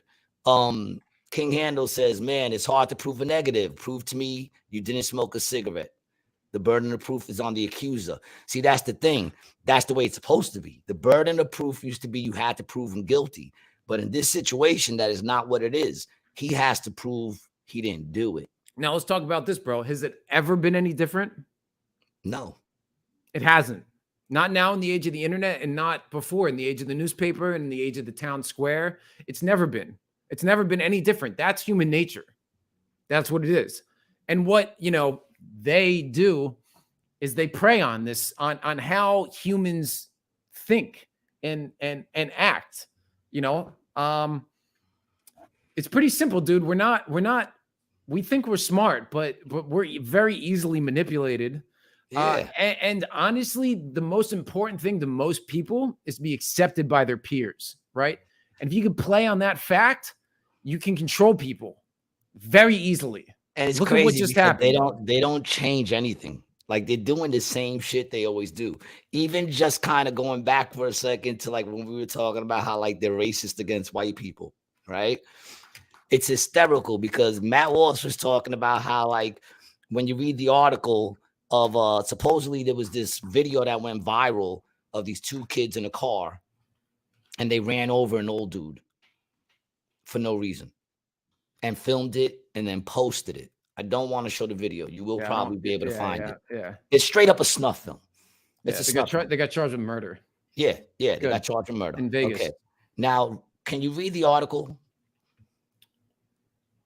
Sure. Yeah, read the article real quick. I want to see if I don't know if this is it. 2 Las Vegas teens charged with murder. End it right the there. Death of retired. And a retired Bell Police Chief. Yes. End it right there. It says 2 Las Vegas teens, right? In every article you look up, it will say teens. 2 teens, 2 Las Vegas teens, it just says 2 teens. They don't, if I'm correct, they don't even say the name. And they're not showing no pictures. Right? Teen who filmed killing, car passenger who filmed killing. With passenger and car. Las Vegas teens, 2nd Las Vegas juvenile. All right. So the point that Matt Walsh was making before someone says Matt Walsh said that, I watch other dudes. I'm not out here reporting. I'm reporting what I see. I'm not out here. I'm not a reporter. I'm a comedian just fucking, reading social shit, right? commentating. Yeah, I'm just reading shit, right? So, and I watched it. So Matt Walsh was making the point that they say teen, right? And he's saying, I'm gonna guess they're black or Spanish, right? That's what he said. And he said, why am I gonna guess this? Because if they were white, they would say their names, right? And that's when I started laughing, because I'm like, yeah, that's how it used to be the other way. It used to be that way the other way. Or it would say black kids. No. It would say if it used to be, if a white person went and shot up a school, they would say deranged student, depressed student. They would say mentally, mental whatever. It was always like somebody dealing with some sort of issue. And if a black kid shot someone in the store, it said thug. You know what I'm saying? They always said criminal. Thugs, young gang member. Thugs, young, yeah. You know what I'm saying? Like, that's how they used to report all black crimes. Now they report black crimes as teens, people of color as teens, or you know what I'm saying? And they don't say the names and they don't show the pictures, but you could put two and two together. And that's why I laugh, because I'm sitting here going, dude, I remember there was a time that shit was the other way around. Once again, doesn't make it right. But it is funny just to see the people who did it a lot longer be so upset. And they have every right to be. I'm just a comedian sitting back and laughing at crazy, something dude. that isn't funny at all. It's not really a laughing matter, but I find laughter in things that aren't laughing matters. Stephen Buddha says, and Stephen Buddha, what's up, baby? I miss you. I think I might see you tonight. I don't know if we're on the show this together, but love you. Stephen Buddha, if we thought that way, they wouldn't have to say it every time. Innocent until proven guilty is an incomplete sentence. Yeah, well, they have to remind people, but the truth of the matter is that they're definitely, and now they demonetized them on that shit, right? So that means they could do that with anybody, dude. They could do that with anybody, and right now I feel safe and secure because no one's really listening. We get cool numbers.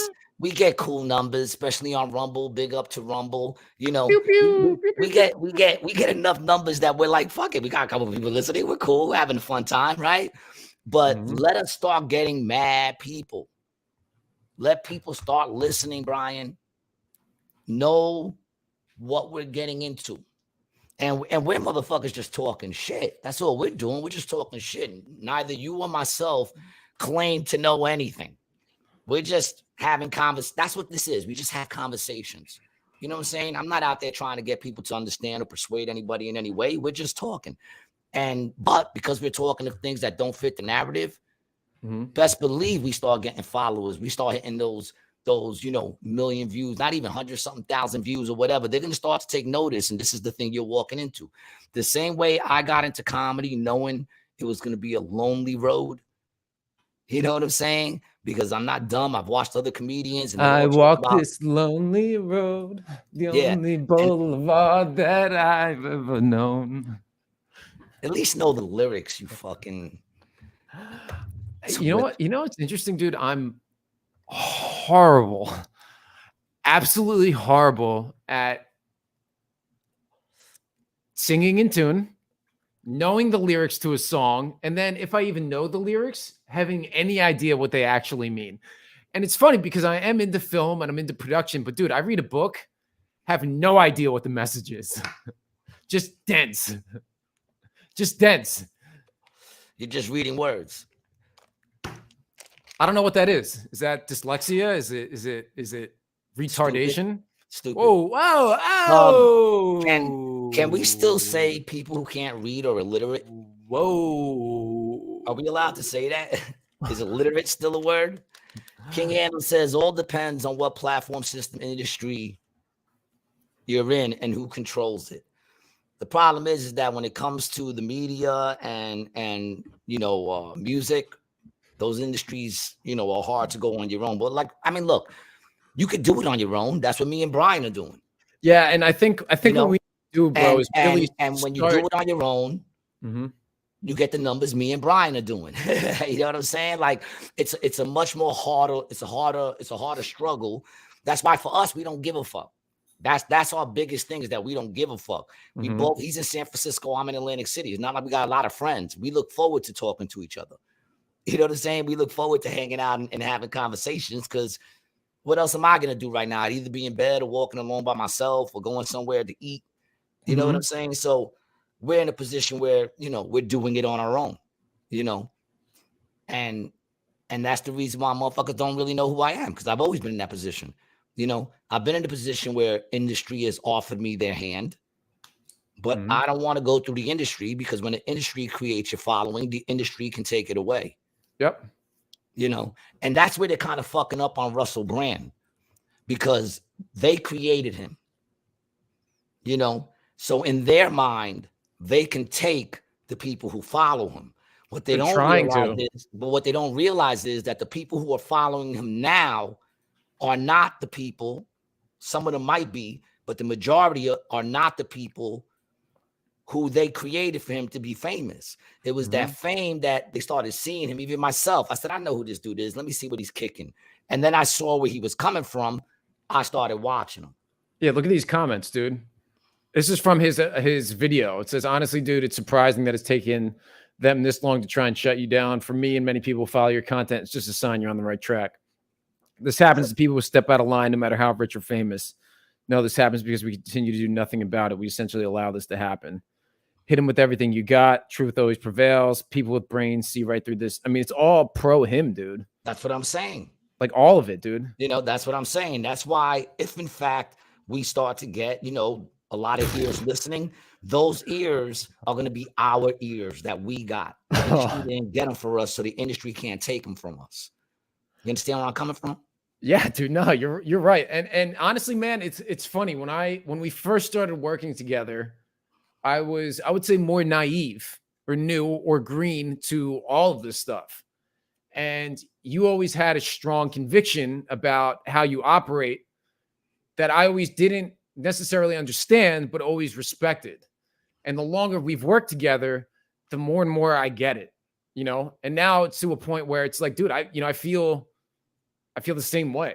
You know, it's about creating people who want to watch us, you know, making a show that we want to produce. And then the people who want to watch it will come. Exactly. And once that happens, if we go along with the industry, our people, the only one who could lose our people is us. And that happens when we stop being who we are. That's the reason why they listen to us. The minute I come up here and I say some dumb shit, because I always say dumb shit, and anyone who listens to me knows I always say dumb shit, right? The minute I sit there and I take something as if I'm saying it out of hate or out of trying to hurt someone else, that's why people go, how do you get along? Most people know my heart, and I love everybody. I love everybody. I've had best friends that were criminals. I love everybody, right? Because I can see some sort of good in most people. There's a couple that you probably can't. Those people are called evil. But for the most part, when I stop being who I am, true to myself, same with you, and we start catering to the fact that we're being, all of a sudden now we're being monetized. So now I'm not going to say something because I don't want to lose that. That's how I lose my followers. You know what I'm saying? His followers right now are with him because of all the shit he's been saying. That's not the same people who they gave him when he was doing all that other shit. Right. You know? So they're all like, we got your back, you know? And all his old followers are like, believe everything she says. Believe all women. It's crazy, dude. It's so fucking nuts. The one thing that was nice, dude, for comments. Let's go to the comments. For the 2 weeks that I was at the wedding doing all that shit. I didn't think about any of this. And life was great. Yeah, it is, dude. But then it's also like you can't go back to the bubble. You can't bury your head back in the sand. That's the ignorance. problem. Ignorance is bliss, but it's not. I don't want bliss. I don't want that. It's false security, you know? They say ignorance is bliss. You know what I say? Ignorance is ignorant. Cliffy Icon says, sometimes you got to say, fuck it. We all got to get the bag. Nah, son. The bag ain't worth it for me. You know what I'm saying? And that's the thing. Like, people always ask me, how come you're not more You know, they'll hear my music, see my videos, watch me on stage. How come you ain't more bigger? Because I never went with what the industry offers me, because I don't want the industry to have control of me. You know what I'm saying? I just don't want them to have control of me. And I happen to know that if I can get people to show up for shows and sell out shows, I'm going to live okay. Mm-hmm. How many people do I really need to know my name? How many people do I, you know what I'm saying? Like, what is this world really about, man? What is it really all about? I mean, you think about it, dude. You think, say you want to make, let's call it $200,000 a year, right? Off stand-up and entertainment. You'd be living great at $200K, right? So, you know, you only need 500,000 fans, you know, at, you know, less than $1 a person a year. I need 48,000 who will show up one day to Madison Square Garden to play Madison Square Garden. Every show's a bringer, and that's what I need to bring. What is it, 48,000 a host, 30, 36,000 or something like that? That's the number I need. Just so I could play there once. Twice. Oh, dude, you don't even need that much, bro. How much? 19.5. 19, that's what it holds, 19,500. So 20,000. That's what I need to get in there, man. Yeah, because you want it to be packed. You want some standing room shit, right? No. You want it to be packed. So you need 20,000. You know what I'm saying? You want to hear that there's some people that couldn't get in. You don't want to hear it. Yeah, they were giving away tickets on the street. We were like, yeah, we'll come in, whatever. Yeah, you know what I'm saying? And that's it. After that, I'm pretty good. You know, Stephen Buddha says, men are so different. Are there women who act like this toward men, or is man's nature to be creepy? Yeah, there's women who act like that. You don't remember that one chick? I wasn't there that day, but I think you might have been there that day at the show that was grabbing everybody's dick. Grabbed Quay's dick, went up, tried to grab fucking, I think Petey's and everybody else. She was running around grabbing everybody else's dick. Could you imagine if a dude was doing that shit? Could you imagine if Trump was running around one day like, hey, just squeezing a bunch of pussies?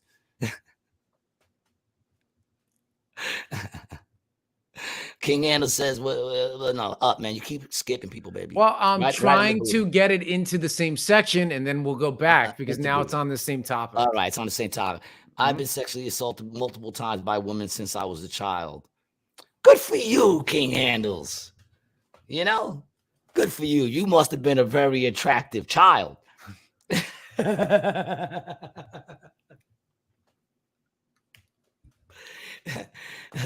Can I open for G at the Garden? If you ask nice enough. And we'll talk about what that means later. King Anderson says, Brian, like to see how far the rabbit hole goes. Baby, there's no ending to the rabbit hole. I started with the top of the rabbit hole. I put my head in and I said, oh shit, September 11th wasn't what they said it was. Let me dig a little deeper. And then I said, oh shit, Michelle Obama might not be a Michelle after all. It might be a Michael. And then I dug a little I went a little deeper and I said, oh shit, the world might not actually be round. They might have been told us about this shit was flat. And I went in a little deeper and I said, oh shit, we might not even be real. We might not even exist. It just keeps going, dog, and going and going and going. There is no bottom to the hole. And that's the thing. I don't believe every fucking thing. You can't believe them all. You know, there's no space, you know, lizards, everything. There's a billion things that we just go through, and it just keeps going deeper and deeper. And every time you think you got to the bottom, the floor breaks open again and your foot falls through and you're like, oh shit, there's another floor. You know, it's like Dante's layers of hell. Yeah, man. Let's stay. We got comments rolling in. Let's stay at the comments. King Handler says, Gary, I agree. Corey Holcomb sells out shows. I bet you won't see another Netflix special from him because of his comments. I don't even know who that is. Point well taken. There you go. There's my point. And the truth is, I don't need those motherfuckers to know who I am. Right. You know what I'm saying? It's like, I really don't need everyone to know who I am. I need the shows to get sold out so I could pay my bills and I could just live comfortably, man, and make people happy, make people laugh. Hopefully, make, you know, I like to think it like George Carlin says, I don't want to make people think. I want people to know that I think. You know what I'm saying? King Handle says, haha, you damn Skippy. I think that was in reference to you saying he was a cute kid. Yeah, that's what it was. Yeah, most sure, dude. I was an ugly kid, and I only got molested once by a chick. Nice. My cousin. Yeah, but I found out she was still on Facebook and that she had big titties, so I looked her up and friended her. Stephen Buddha. Okay, well, at least Denny's soon. Ha ha. If you ask nicely.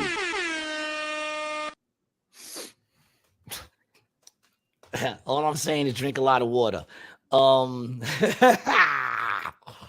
What could that possibly mean? Yeah, I mean, they're definitely coming after this dude, man. And you know what?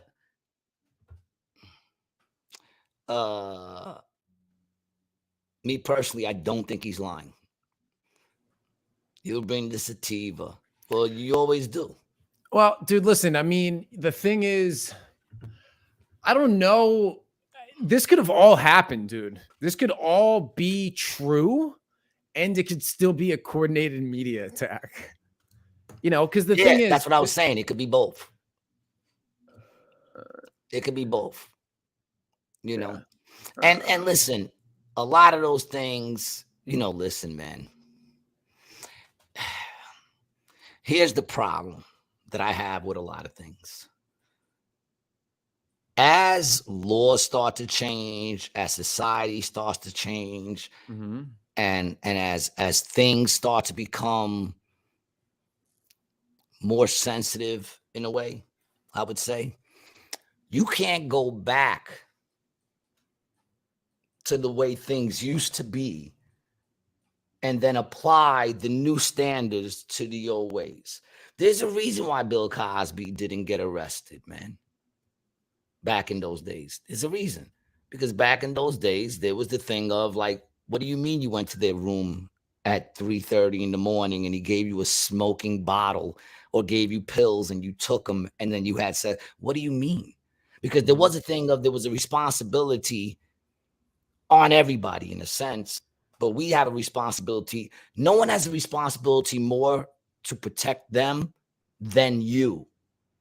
You understand what I'm saying? You have a responsibility. There was also more of the double. I don't really want to call it a double standard, but more of there was a double fuck the women. You know what I mean? It's like we didn't care.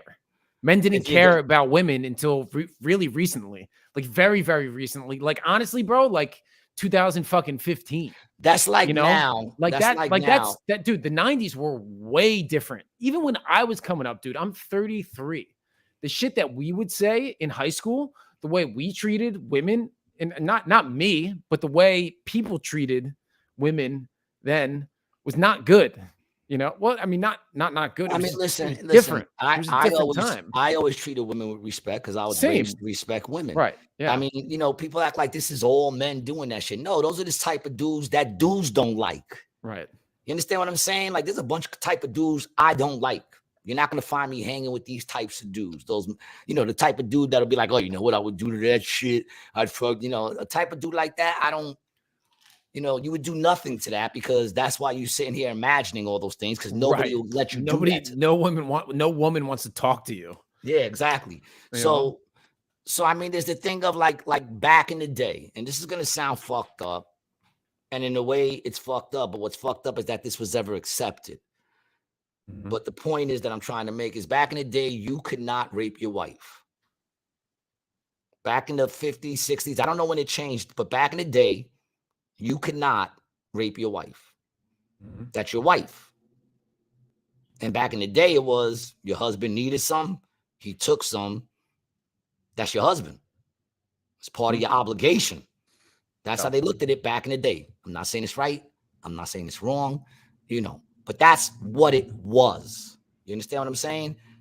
If a woman who was married went to a court and said, my husband raped me, they would laugh that shit. They would say, go back home, be a good wife. That's what they would say, right?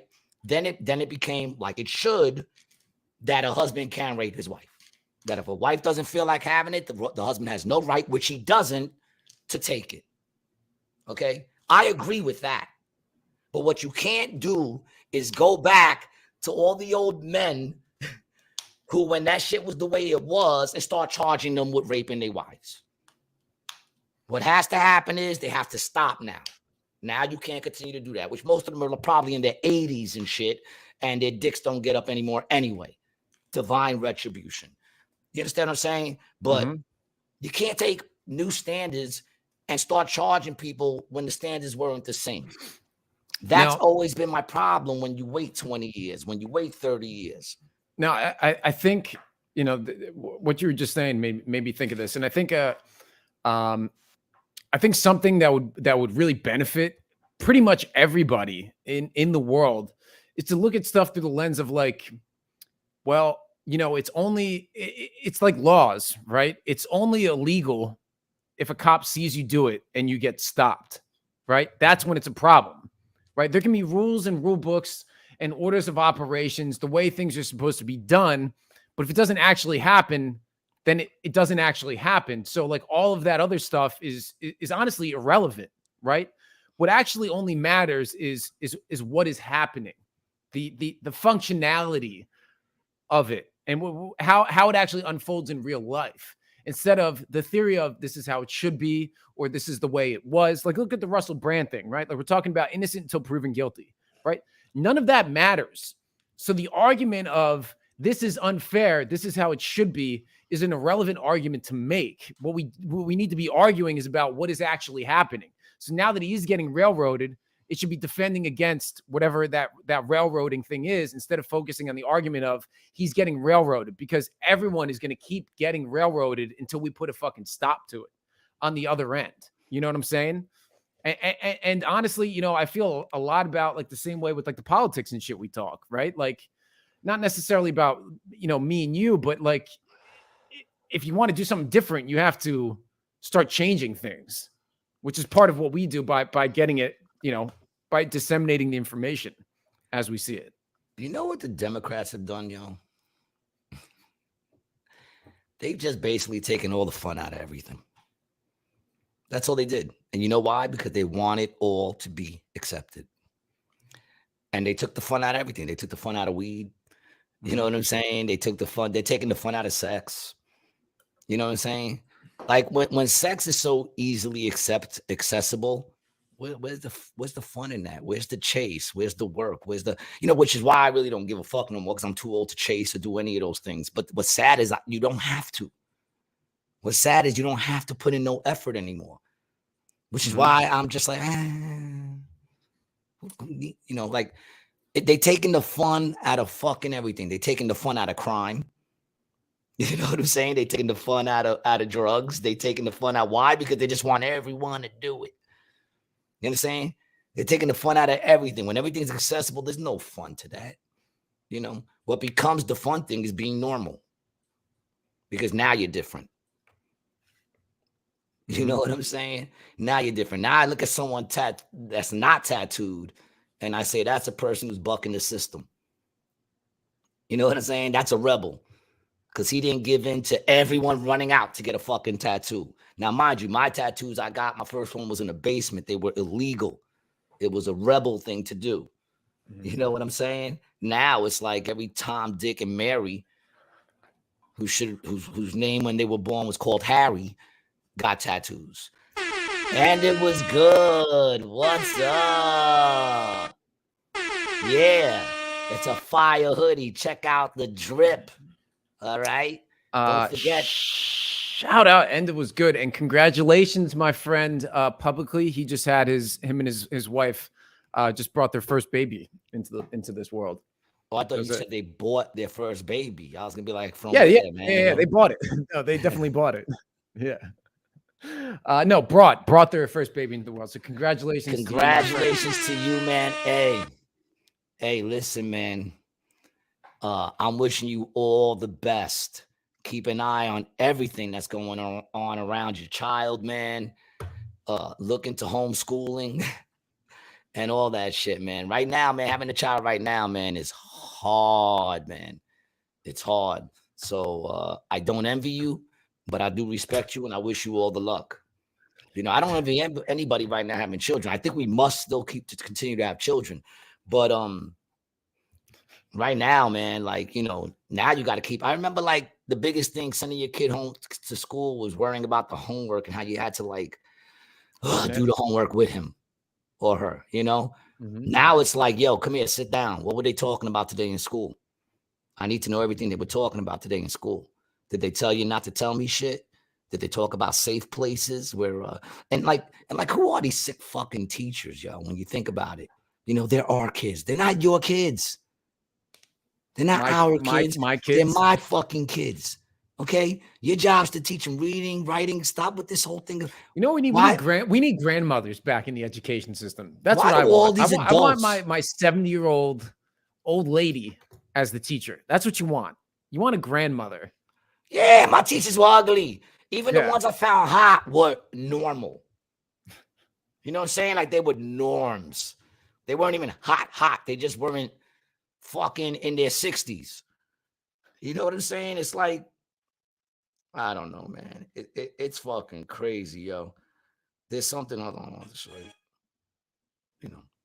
You know what? I sent you something on Instagram. I'd like to take a break for a second from all this heavy shit. You know, we always need a moment to breathe. You know how like your watch will remind you to breathe? Does your watch do that? It'll say, take a breath. I got rid of that shit. I got rid of that shit, bro. Right? You don't like your watch telling you what the fuck to do? I don't want to breathe right now. What? You know, which well, one? we're gonna take the last thing I sent you. This one? We're gonna take a little, yes, that one. We're gonna take a little break from all this heaviness for a second, like a commercial break, just a feel-good moment, okay? And also to say that for all those people who say white people can't dance, you just gotta understand it's all just a different rhythm, okay?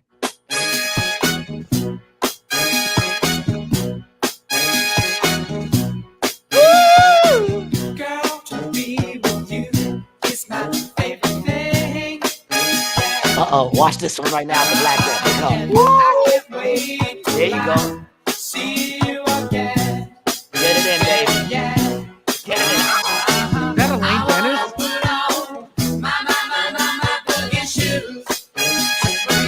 Uh-oh, here we go. Get it, son. Get it, son. Oh, Brian's in that video. Is that me? Yeah. Uh-oh. There you go. That looks like Tristan, bro. That's a skinny Tristan. Get it in, baby. All right, man. I hope you feel as good as that made me feel, man. You know, don't tell me white people ain't got rhythm. They were just getting it in, son. Getting it in. Lauren says, my watch bugs me out. Says that all the time. Yeah, man. The problem is that the watches think that there's people that need to be reminded to breathe. Who's out there forgetting? You know, who's forgetting to breathe? Like, who's sitting there? And then the watch goes, beep, beep, beep, beep, beep. Breathe. Oh, shit. Woo, it's a good thing you reminded me, dog, because I forgot to continue breathing. You know?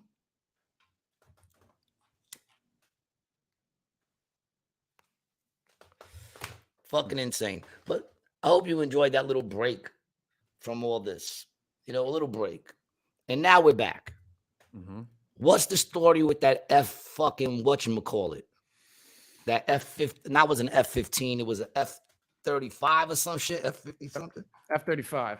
Okay. F-35. Right, so let's go to NBC. Let's get a quick synopsis of the situation. If you haven't heard, I think they found it already. Yeah. So military investigation. We would have spoke about this sooner, but you know, Brian was occupied, so we couldn't get a podcast in. Otherwise, I feel like we would have been one of the first ones to break that. But go ahead. Other than the people who actually broke it. I'm talking like you're really starting to sound like a liberal right now, bro. Are you blaming me? Are you blaming somebody else for your problems? Is that what's going on right now? It's Gary. Gary. No, you're looking a little blue right now, my friend. I'm holding people accountable. No, you're looking blue. You're pointing the finger at the person who's accountable. You're pointing the finger. Oh, hey, Mr. Boots. Where'd you go, little buddy? Hey, pal. What's up, man? Why is it you say finger and he comes up right away? What are you guys doing? Military investigators are facing a slew of questions about why an F-35 stealth fighter jet went missing for more than 24 hours before its wreckage was found in rural South Carolina. Oh, big up to South Carolina, man. I was out there 3 weeks ago. As scrutiny mounts of a sophisticated warplane, which also saw a pilot eject last year during a failed landing in Texas, investigators are expected to take months piecing together a timeline of events that began Sunday afternoon to determine why the pilot ejected and why the jet appeared to have continued to fly undetected. After initially saying the jet had been left on autopilot when the pilot ejected from the aircraft, Jeremy Huggins, a spokesman, said he told NBC News that authorities did not know whether that was the case and were still investigating the matter. When the Joint Base Charleston, South Carolina, asked for the public's help to find the jet, the internet lit up with memes like, dude, where's my F-35? Congresswoman said, how the hell do you lose an F-35? How is there not a tracking device? And we're asking the public to what? Find a jet and turn it in? The F-35. Yeah, how is there not a GPS on that shit? Yeah, and like what? Yeah, it doesn't make any sense. Because even like when you watch Black Hawk Down, when the fucking Black Hawk went down, they knew where it was because there was some right. They followed a tracking. They didn't just guess where it was. All right. I didn't hear about this until you told me about it, dude. Yeah, and I only found out about it because it was all over the internet with all them shits, It's manufactured by Lockheed and operated from the Marine Corps base in 2015. It took off from the Joint Base in Charleston. It was one of 2 planes involved in the routine training flight, Captain Joe Leitner said. Just before 2 p.m., one of the pilots ejected, parachuting into a home's backyard in Charleston. 2 defense officials said the pilot, who was not identified, was in stable condition. After 5, they posted on social media that the pilot ejected after a mishap. If you have any information on the whereabouts of the plane, please call base operations. They launched a hunt for the jet, but it wasn't almost until 6:30 when the base announced that law enforcement had located the debris in Williamsburg County, a rural stretch about a 2-hour drive northeast of the base. The pilot was released from the hospital, and no injuries were reported. Why did the pilot... Militaries couldn't explain why the pilot parachuted from the plane, but experts and former F-35 pilots said the decision would not be made lightly. Yeah, that's what I thought, dude. Like a pilot is not jumping out of that plane unless it is bad, bro. Because they also know, dude, that's like $1 billion fucking bucks that they're just grounding, dude. They better have a goddamn good reason, or your career is over. Watch the GDs, okay? I don't like those. Yeah, that we edit ourselves. Okay, we put our own restrictions on ourselves. That's one of the words I don't like. Okay, what do we? Something that has occurred catastrophically, where the risk to the aircraft and the surrounding environment is so high that ejection will preserve the life of the pilot. The F-35B is so unique compared to other models, said Dan Grazier, a defense policy fellow at the Project on Government Oversight, a nonprofit federal watchdog. Yeah, so this is a deep state representative. That's what this means right here. Whenever you see some shit that you don't know what it means, it's a deep state guy. The F-35 has an auto eject function. I'm curious to know if it ejected him involuntarily. The decision to abandon the aircraft meant it would eventually crash, a costly outcome because this version is about $140 million. I don't fault the pilot for bailing out of an aircraft if that's the right course of action. Adding that the military want to know if something was done of mechanical or software failure. And it says, why did the jet lose communication? They're equipped with transponders that allow it to be tracked. Military officials initially said the transponder did not appear to be working, and they don't know why. They said cooked electronics, the wires cut off power to the transponders, among other things. So the transponder may have not have been turned on in the first place because it was flying with a lead F-35, which would have had a transponder on it. The second jet would be off to prevent extra noise from interfering with the approach controller. It's normal procedure. Hold on, what was the one underneath? What said? Why did the aircraft keep flying? Military officials will also want to know how the jet managed to keep flying instead of crashing sooner. Berkey said that if there were no engine problems to force the aircraft from the sky, it could conceivably keep coasting if it was left in autopilot. The jet engine is working well and it was in a stable position when the pilot ejected. It's totally plausible. What happens next? All Marine aircraft in the U.S. were grounded Monday to Tuesday to allow units to discuss aviation safety manners and best practices, the Pentagon said. The Pentagon's a building, bro. How does the Pentagon ever say anything, right? What is the Pentagon saying? That It was not a plane that hit me. The Pentagon said, just sounds of doors and windows. Here's a question that they didn't ask, right? There was another jet with them. Yeah, what did the other jet see? What did the other jet do? Why didn't the jet keep following that jet? How did they lose it? Did it outrun the jet it was with? Did that jet turn around to get the guy who ejected? You know what I'm saying? Like, what happened with that other jet? It said it was flying with another jet.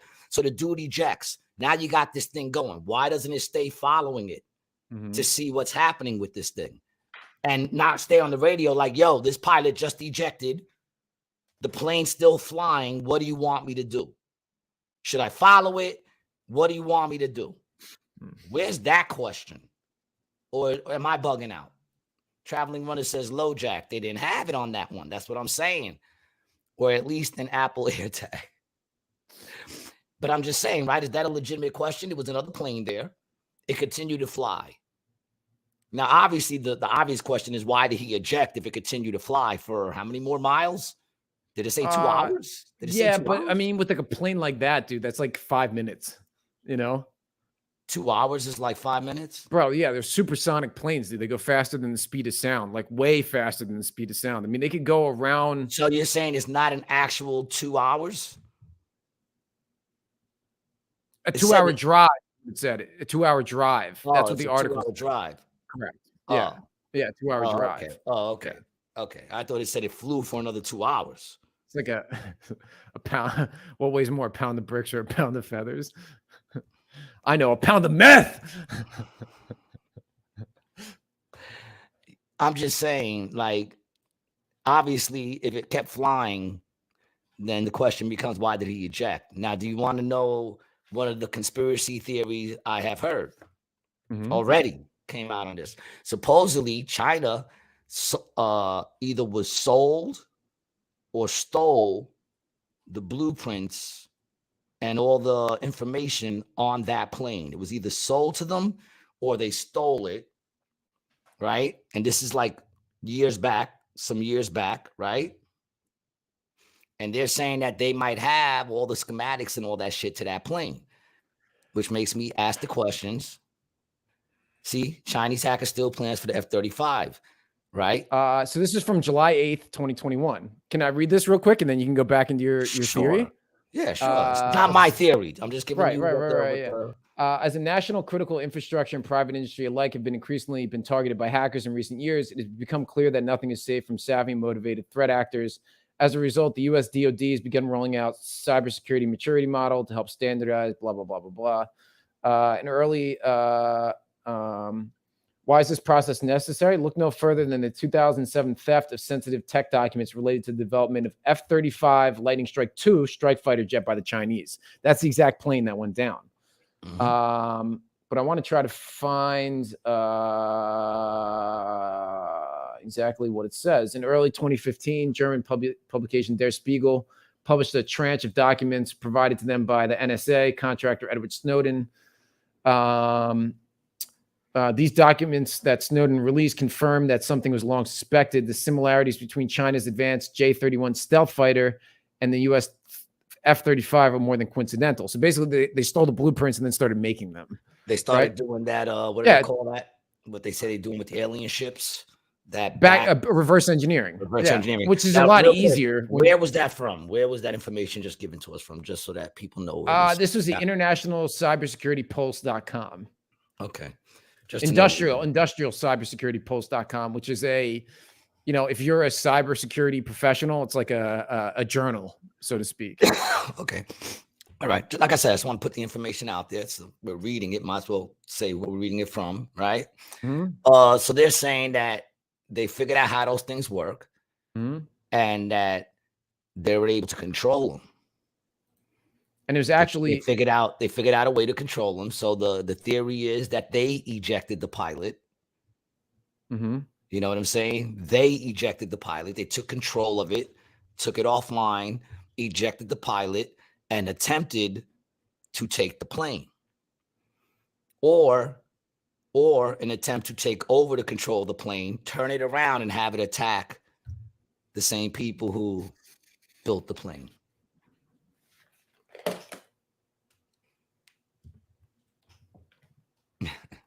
That's the theory.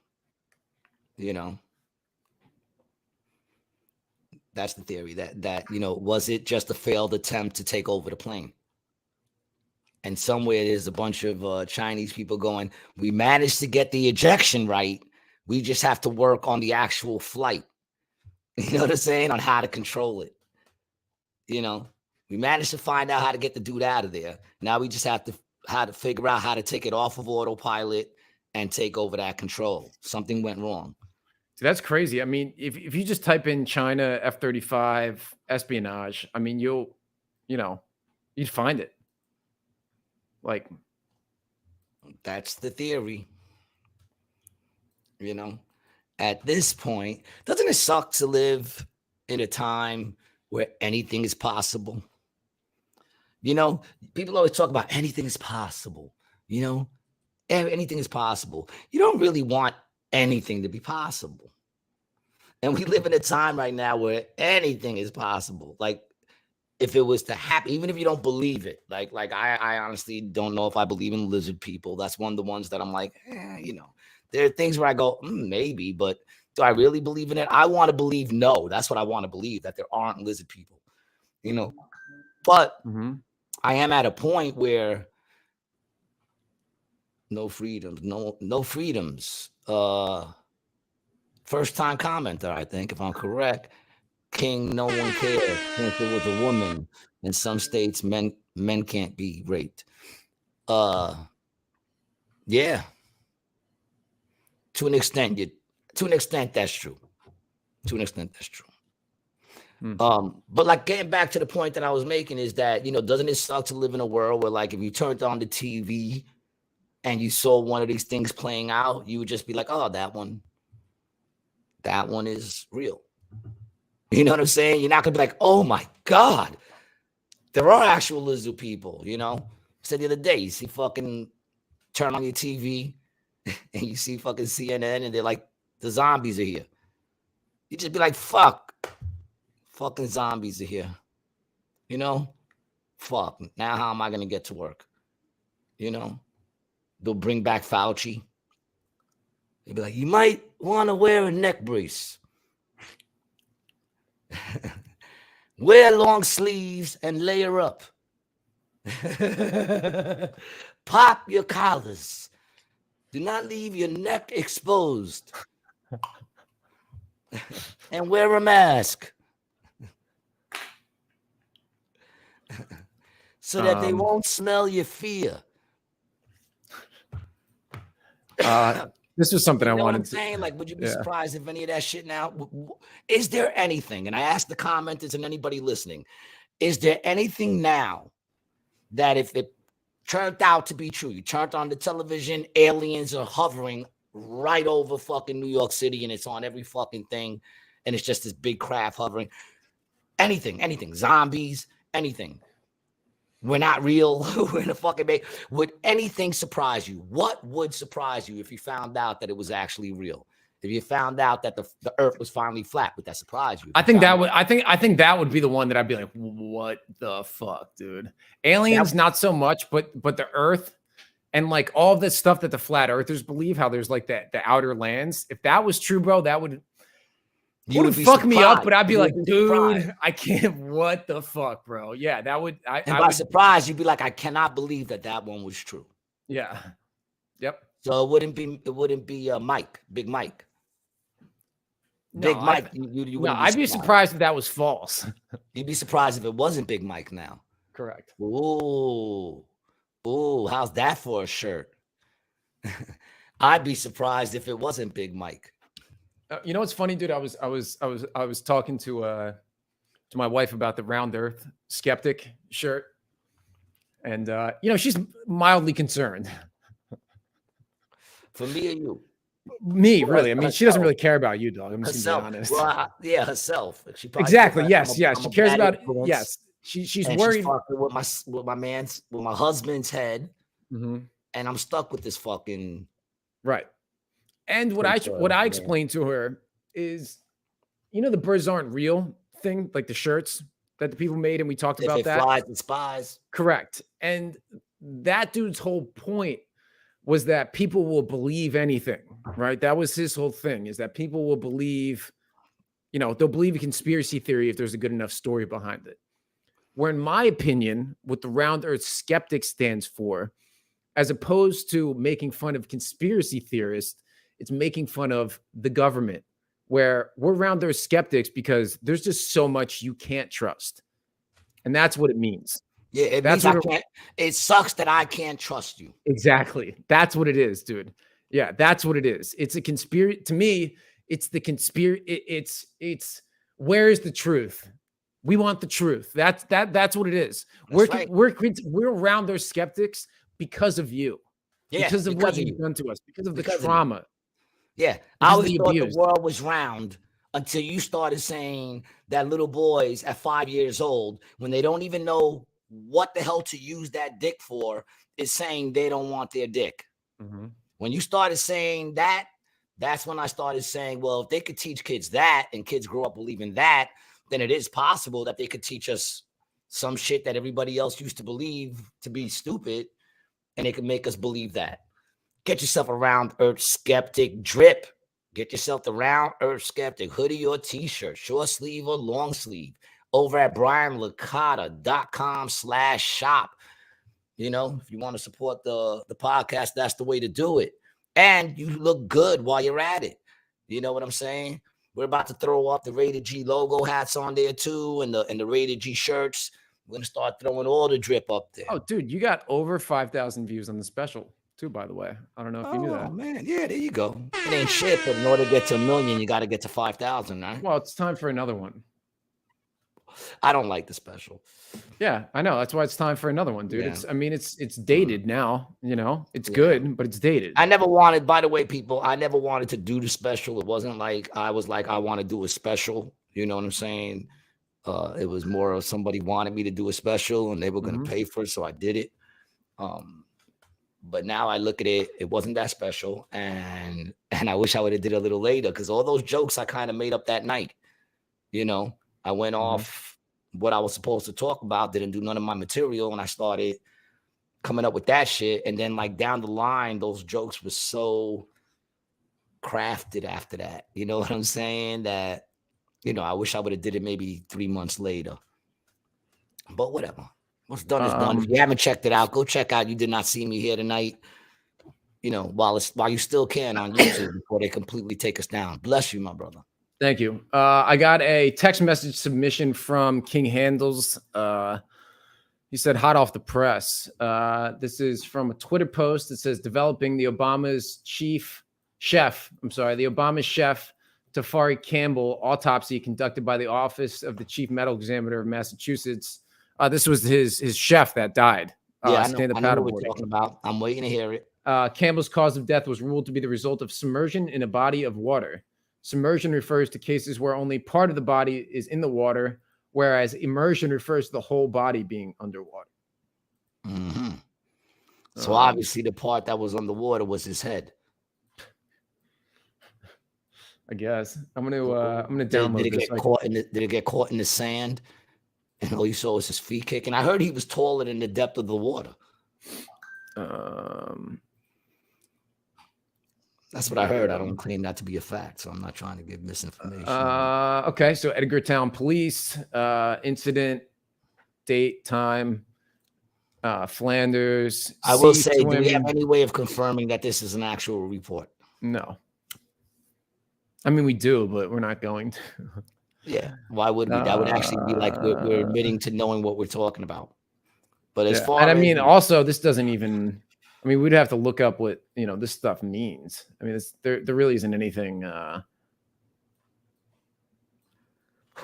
There's no smoking gun in here. Yeah. But here's the question: just in general thought, does anybody out there think that he didn't drown, like just the way they're saying it, other than myself? And you know that the Clintons right now are back. They're back and they're rebuilding. They want to rebuild Hillary? Hawaii. Oh. I think it's Hawaii. Yeah, I think it's Hawaii. They got some sort of fund, some sort of organization that they just talked about, and they want to rebuild it. You know, is it Hawaii or is it no, Ukraine? Ukraine. Excuse me. Oh. They want to rebuild Ukraine. The war's not even over, and already they're putting in the efforts to rebuild it. And one dude said, I forgot who said it. It wasn't on Daily Wire. It was somebody on Fox. And it's not that I watch these things. I just see clips and shit, you know. I think it was someone on Fox who said the Ukraine is their new Haiti. And he said that shit on Fox. That dude might accidentally shoot himself in the back of the head soon. He might, you know what I'm saying? That's a bold statement to make. You know what I'm saying? To sit there and say that the Ukraine is their new Haiti, and knowing that Haiti is where they're saying that they were getting all these children from. I didn't say that. They said it. Who are they? Them. Michelle says, I love your special. Yes, do a new one. I love your Thanksgiving Christmas set. Looking forward to hearing it again soon. Other comics need to do new material. I know everyone sets by heart. Ma, I'm not coming up with new stuff. No, she is. That's what she's saying about you. Oh, yes, that's what right. she's saying about you, I dude. would say the problem is that you'll hear me do it as like a tag, and then you'll actually see me start to grow it because you come so much. So she'll see me when I first come up with the thought, like Right. I'll just do it, and then she'll see me start to build it. So now she's watching the whole process. So by the time it becomes a really good joke, it's old to her. Right. Well, then she'll see somebody else do it too after that. Just parts. Okay. I have something that I want to show you, but first I want to ask you, do you want to shoot? Wait a minute. Thank you, Michelle. Mm-hmm. Go ahead. Do you want to shoot just a Christmas special? Like just your Christmas material? Would you want to do that this holiday season where you just do like we shoot it a couple, I just do my holiday stuff. we shoot it in between Christmas and New Year's, and we like and a better production than this one, your first special, but just you somewhere, and we just a holiday, even if it's a half hour, or it could be an hour or 2 hours. I mean, however long you want to go. We'll see where it goes. Of course, I'll just do the set and it'll go where it goes. Yeah, I mean, I guess I'm down. I mean, listen, I guess putting stuff out there is a good thing to do, right? I guess. I mean, if you want to, no, I mean, I'll shoot it. I'll do it. All it. Right. You know, if you're saying that you're down to handle the logistics, then I'll show up. You tell me what you need me to do, and I'll do it. You know how I am, dog. Like, I'm not gonna go out on my own and say I want to film a special and start putting together a team and try to, get shit together. You know, it's just, I'm happy Michelle keeps showing up with her daughter. You know what I'm saying? Oh, love you, mama. And congratulations. Before everything started going crazy with you, Ma, we had spoken, and we were both very excited to find out that you just made Midget. And we just wanted to say congratulations on that, Mommy. You've worked so hard your entire life. Yeah, we're so proud of you. We're very proud of you, I think if I'm correct, it was like by an inch you made it, right? That's a lot. Something like that.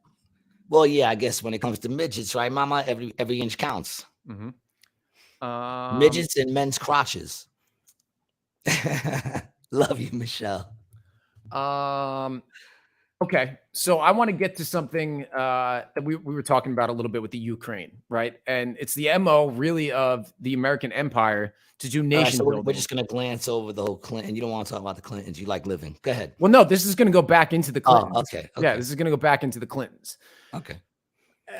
Anybody who is an American, right, that has a dog, you have a dog in the fight because these are your tax dollars, right? If you're an American taxpayer.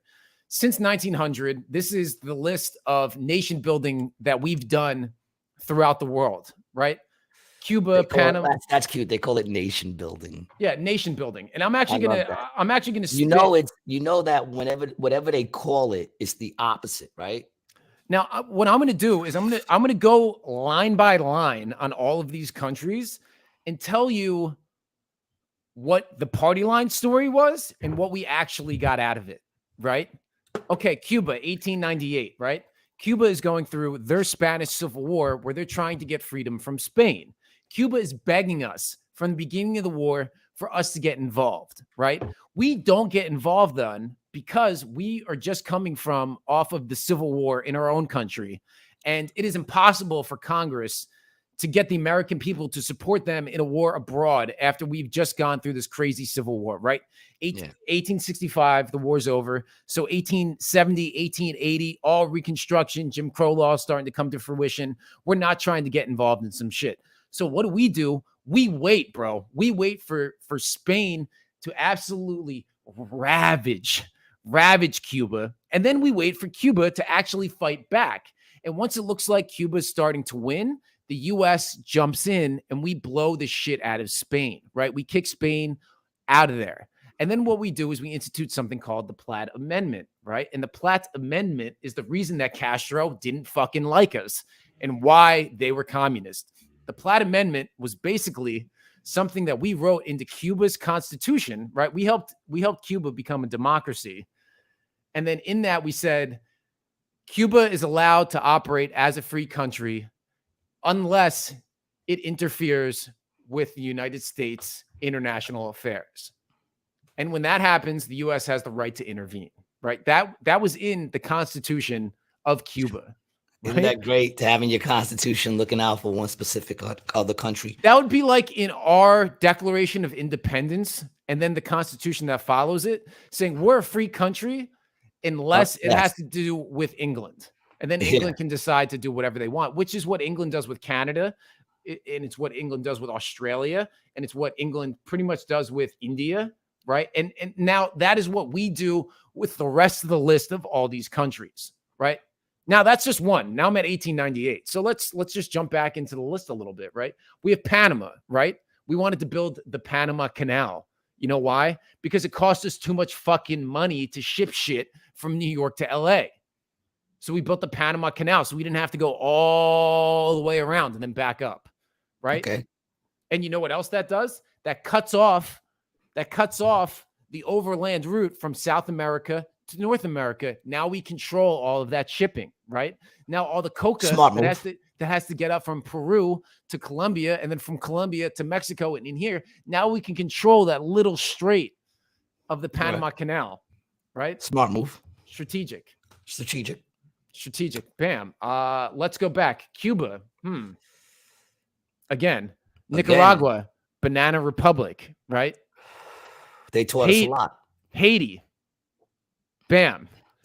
DR, West Germany, Japan, DR, South Vietnam, Cambodia, Grenada, Panama. And this isn't even fucking all of them. Afghanistan, Ukraine. Like what don't you what is anybody not getting? I don't understand it, dude. I really don't understand. I don't. Dude, it's about lining pockets, bro. It's about lining pockets and controlling people and controlling the dollar. That's it. And honestly, it doesn't have to be more sadistic than that, right? If you don't want to believe in the demons, if you don't want to believe in the lizard people, if you don't want to believe in the flat earth, if you don't want to believe NASA's fake, space is fake, just look at this, dude. Just look at the dollars, dog. Fake. Just Fake. Just look at the bucks, dude. Just look at the bucks. Google Cuba Platt Amendment, dude. Just look at that, and realize the government's a slime. I mean, you don't even have to look at that to actually figure that out. But listen. Yeah, well, what do you want me to tell you, dude? What do you want me to tell you? This is what they. And here's the thing: I never really cared about that shit. My attitude was, look, if you got people who want to join the military, knowing full well that they're not, it's not about protecting us, it's about moving our agenda, forcing our agenda. And if you want to do that, do it. I do know that there does come a point where you're protecting us, and I do respect every vet that's out there and everybody serving our country, man. I know they're hard, and you need that because other countries got that shit going on too. But for me, that was like, as long as I'm not getting drafted, do what y'all are gonna do all that shit. It never really affected me. It was always more of, like the shit going on at home. You know what I'm saying? For me personally, I'm just keeping it real.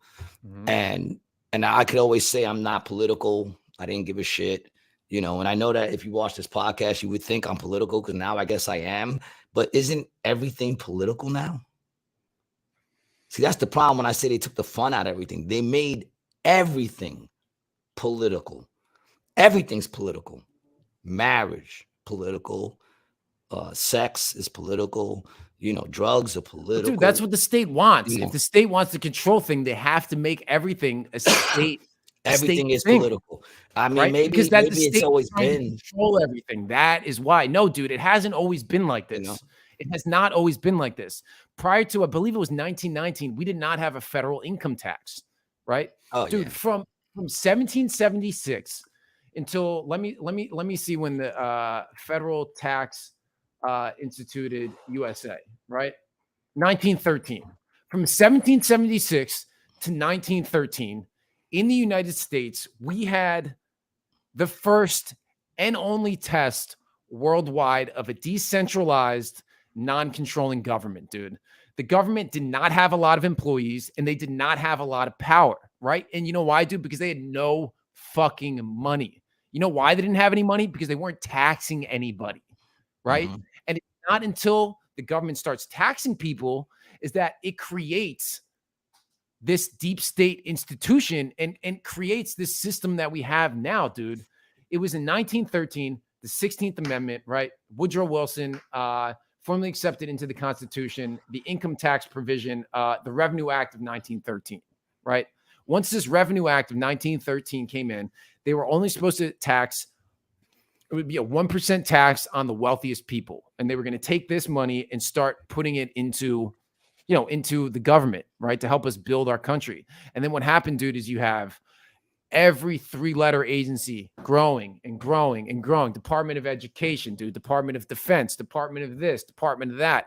And it's all stuff that is coming from the tax base. And it's just growing this mire of government and government related agencies. Yeah, your head hurts, right, dog? Yeah. And that's what happened, dude. That's it. That's what happens. And once they start taking money, bro, they're not going to give any of it back. Why would they, dude? They have the best hustle going on. Provide zero services and collect a tax. It's genius, bro. Dude, I get taxed 30% from the state of California to have people smoke meth out in front of my business, my home, right? Yeah. Well, and that's what the tax money is supposed to go to, dude. It's supposed to go to infrastructure in my city. And it does, but the infrastructure is to support the crack and meth heads on the street. That's what the infrastructure, that's what the money's for. Yeah, I guess states should be in a sense more like churches, in the sense of like each city should look at what they need. Like right now, Atlantic City, right? Atlantic City, they need to redo fucking Atlantic Ave. Like that shit is so bumpy, it's like riding on the moon, right? So then whoever's in charge should come out and be like, look, we need to fix Atlantic Avenue. We're taking up a fund, the Fix Atlantic Avenue Fund, and to keep a record of the money coming in and the money they need to do it, and then they get the money and they go, we reach that money, and then they go and they fix. Dude, there's been small towns in the U.S. who have tried to do something similar. Donation-based taxing is basically what they called it. Because when there's a need, you put out the need. Even if like it's a need where they go, look, we need to get this much money. We figured out to get this much money. Each person who lives in this city right now pay and is registered to pay taxes, but the taxes will come as needed. You understand what I'm saying? Like, this is what we're going to take for that. You know what I'm saying? I don't know. That's why I'm not a politician. But let's talk about something I do know. Michelle, going back to the her making the midgets, she says, yep, I keep shrinking. I'm at 410. Midgets are 410 and small. So she just made the cut. Wish I could get paid for it. I wish you could get paid for it too. But unfortunately, Snow White no longer has 7 dwarfs. The chocolate factory is doing AI for their little Oompa Loompas. And I'm guaranteeing you that even if the Wizard of Oz came out, mama, you still wouldn't have a place to go because they'd probably all be 6 foot. Instead of like little munchkins, they would all be huge fucking athlete looking people with their giants. You know, I wish you could get paid for it too. You know, I wish I can get paid for the things I do. You do. No, I do. I also want to big up. Yesterday, I ran into the city, hung out with my brother, and I stopped by St. Mark's Comedy Club. Big up to Danny and his brother out there doing their thing. That place was jam-packed, and it's a beautiful room. So if you're in New York, check out St. Mark's Comedy Club, as well as the Grizzly Pair if you're into comedy. Carbagno? Yeah. So they own that club, Danny and his brother? Yeah, Carbagno. Yeah, Alex, Danny and Alex. Alex and Danny? Huh. Yeah, we got to get Alex on the show. We had Danny on the show. Yeah, we got to get Alex on the show. He's also a comedian as well. Both of them are comedians. They own that club. And they also got the V Spot, if I'm correct, in Brooklyn still. Mm-hmm. And the V Spot is a vegan Spanish restaurant. If you guys are, if we have any of you fucking vegans listening to us, I doubt it, but if we do. But it was jam-packed yesterday. So big up to them, man. It's a beautiful room, yo. The room is just St. Mark's. Yeah, it's right on St. Mark's between 2nd and 3rd. It's in the back of the cathedral or something, right? It's in the back behind what used to be the old V Spot, which is now a book thing. Yeah, you go into the building. It's like it's dope. It's dope, man. Check that out. Check out Grizzly Pair. Big up to Adam Gable and all the comedians this weekend, Tristan, and everyone who came out, dude. It was a great show, popping from the very beginning. Yeah, man. If you're in the city, check the Not Quite Tuesday show every midnight at Monday midnight. The Not Quite Tuesday show. We do it every Monday at the Grizzly Pair, man. Come check it out. It's been fucking dope. I'm hoping it continues over through the winter. Cool. Cool. What is the rest of your day looking like, man? You got a lot of shit going on today?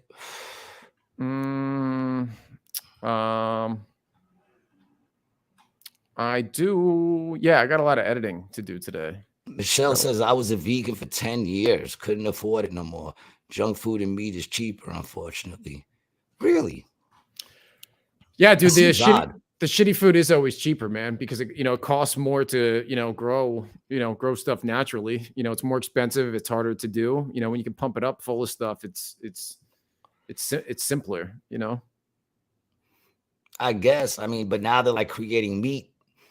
I know, dude. They just opened one of those lab created places in San Francisco. I will. I don't trust. Not eating that. I don't trust all those like delivering food shit, man. It's not that I don't trust it. I don't trust I think it's one of those subliminal things. You know what I'm saying? Where like they're getting people used to the food coming to their house and them not going out to get the food. And I believe that that's going to transition into them. Who are they? Them giving us our food. And like your food gets delivered to you every month. And this is your rations. I think because you got to get the mind trained first. You understand what I'm saying? So they're pushing all these, get your food delivered to you shit. If there is another lockdown, I believe, which I do believe there's going to be one. And there's something about September 23rd that I've been hearing a lot about. I don't know exactly what it is. If anybody wants to go down that rabbit hole, but I heard there's a September 23rd rabbit hole that's out there. And, we'll see what happens. I mean, what's today? Today is the 20th. So in 3 days, man, let's see if something happens. Because I've been seeing a lot of things popping up about September 23rd. I don't know if it's some sort of catastrophe or some shit. I don't know what it is, but there's some rabbit hole out there about September 23rd. Feel free to look it up if you're interested. This is from Catholic.org, which is interesting that this is on Catholic.org. Planet Nibiru, which we've discussed with comedian Tristan Riga. What's going to happen on September 23rd? End times prophecies suggest NASA cover-up. Who may or may not have had a conversation with me the other day about rub and tucks.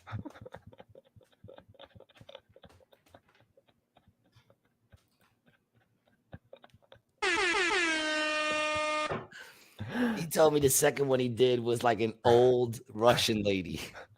He said, I got trapped. He goes, what am I supposed to do? Say no and walk out? Like, what are you supposed to do at that point?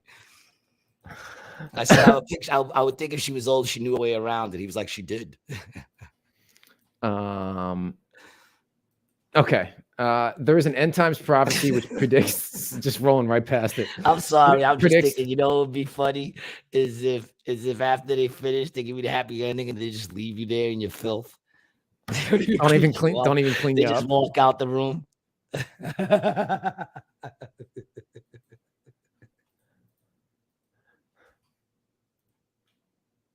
That's hysterical, dude. All right. So go ahead. Go into that. All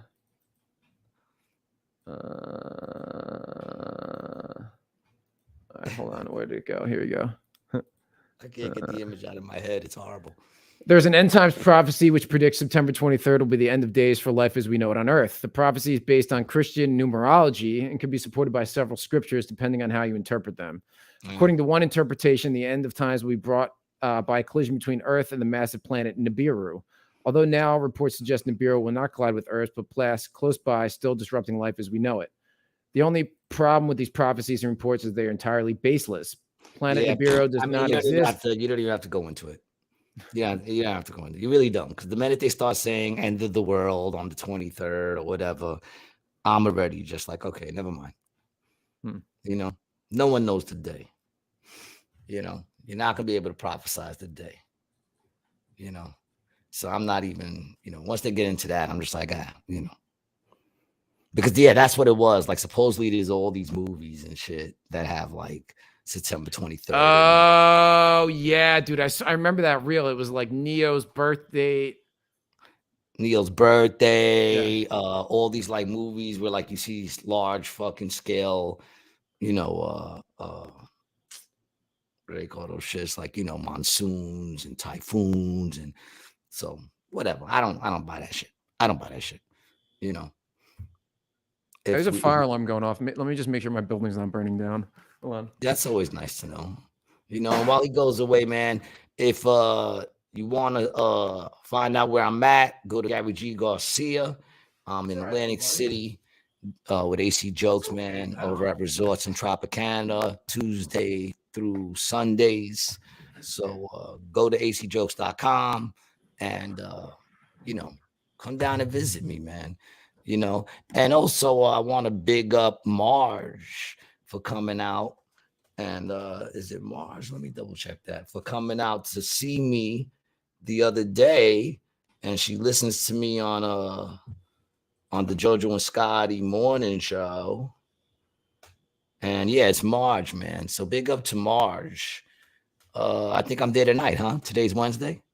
Yeah, I'm at Tropicana. Yeah, I'm at Tropicana tonight. All right. Cool. I think I'm there for the 8 and the 10, if I'm correct. Don't quote me on that. You know, Drew K. He could have said he had an STD. Who could have said he had an STD? What am I missing there? I'm not sure. You got to stay on top of those things. Drew K. Great episode, my guys. Thank you, Drew. Big up to you, Drew. Thank you for coming in and listening, man. Always, Drew. Thank you. You know, I'm also going to be at Scotty's Comedy Cove, man. That's coming up. So if you're in that area, man, come check me out the 30th of September. I'm going to be there. In fact, hold on. Let me send you the flyer. You have the flyer? No. Drew says, thanks for saying my name right before he said he could have had an STD. Yeah, sorry about that, dog. Michelle says before when you said that he couldn't have said no for the Russian rub and tug. That he couldn't. Oh, okay. I get what you're saying there. All right. I just sent you the flyer for the 30th. I'm also gonna be there in October with Buddha. That should be Stormy. What's up, yo? You know, hey, listen, better late than never. You're not always there when we call, but you're always on time. You know, so I just sent you the flyer. I'm gonna be there September 30th. That's who I'll be with. I can't read the names. Bill Spadilla and Fred Rubino. Yeah, man. So there you go. Get your tickets at 973-376-3840. Man, my eyesight is going, dog. But it's hard to tell because I'm always like, you know, I'm always on like, I'm always kind of high on something. So it's like, it's always hard to tell if that's just like, you know, me being high so I don't see shit clearly. Yep. You know, although Mark, when he came out to visit, left his reading glasses. I got to bring them back, but I actually used them the other day and they work. So much easier than squinting. Fuck you. You're only in your 30s. What do you know about life? Nothing. You just got married, all right? Stop giving me that look like, oh, your eyesight's going. I'm fucking getting old, dog. You know? Serenity now!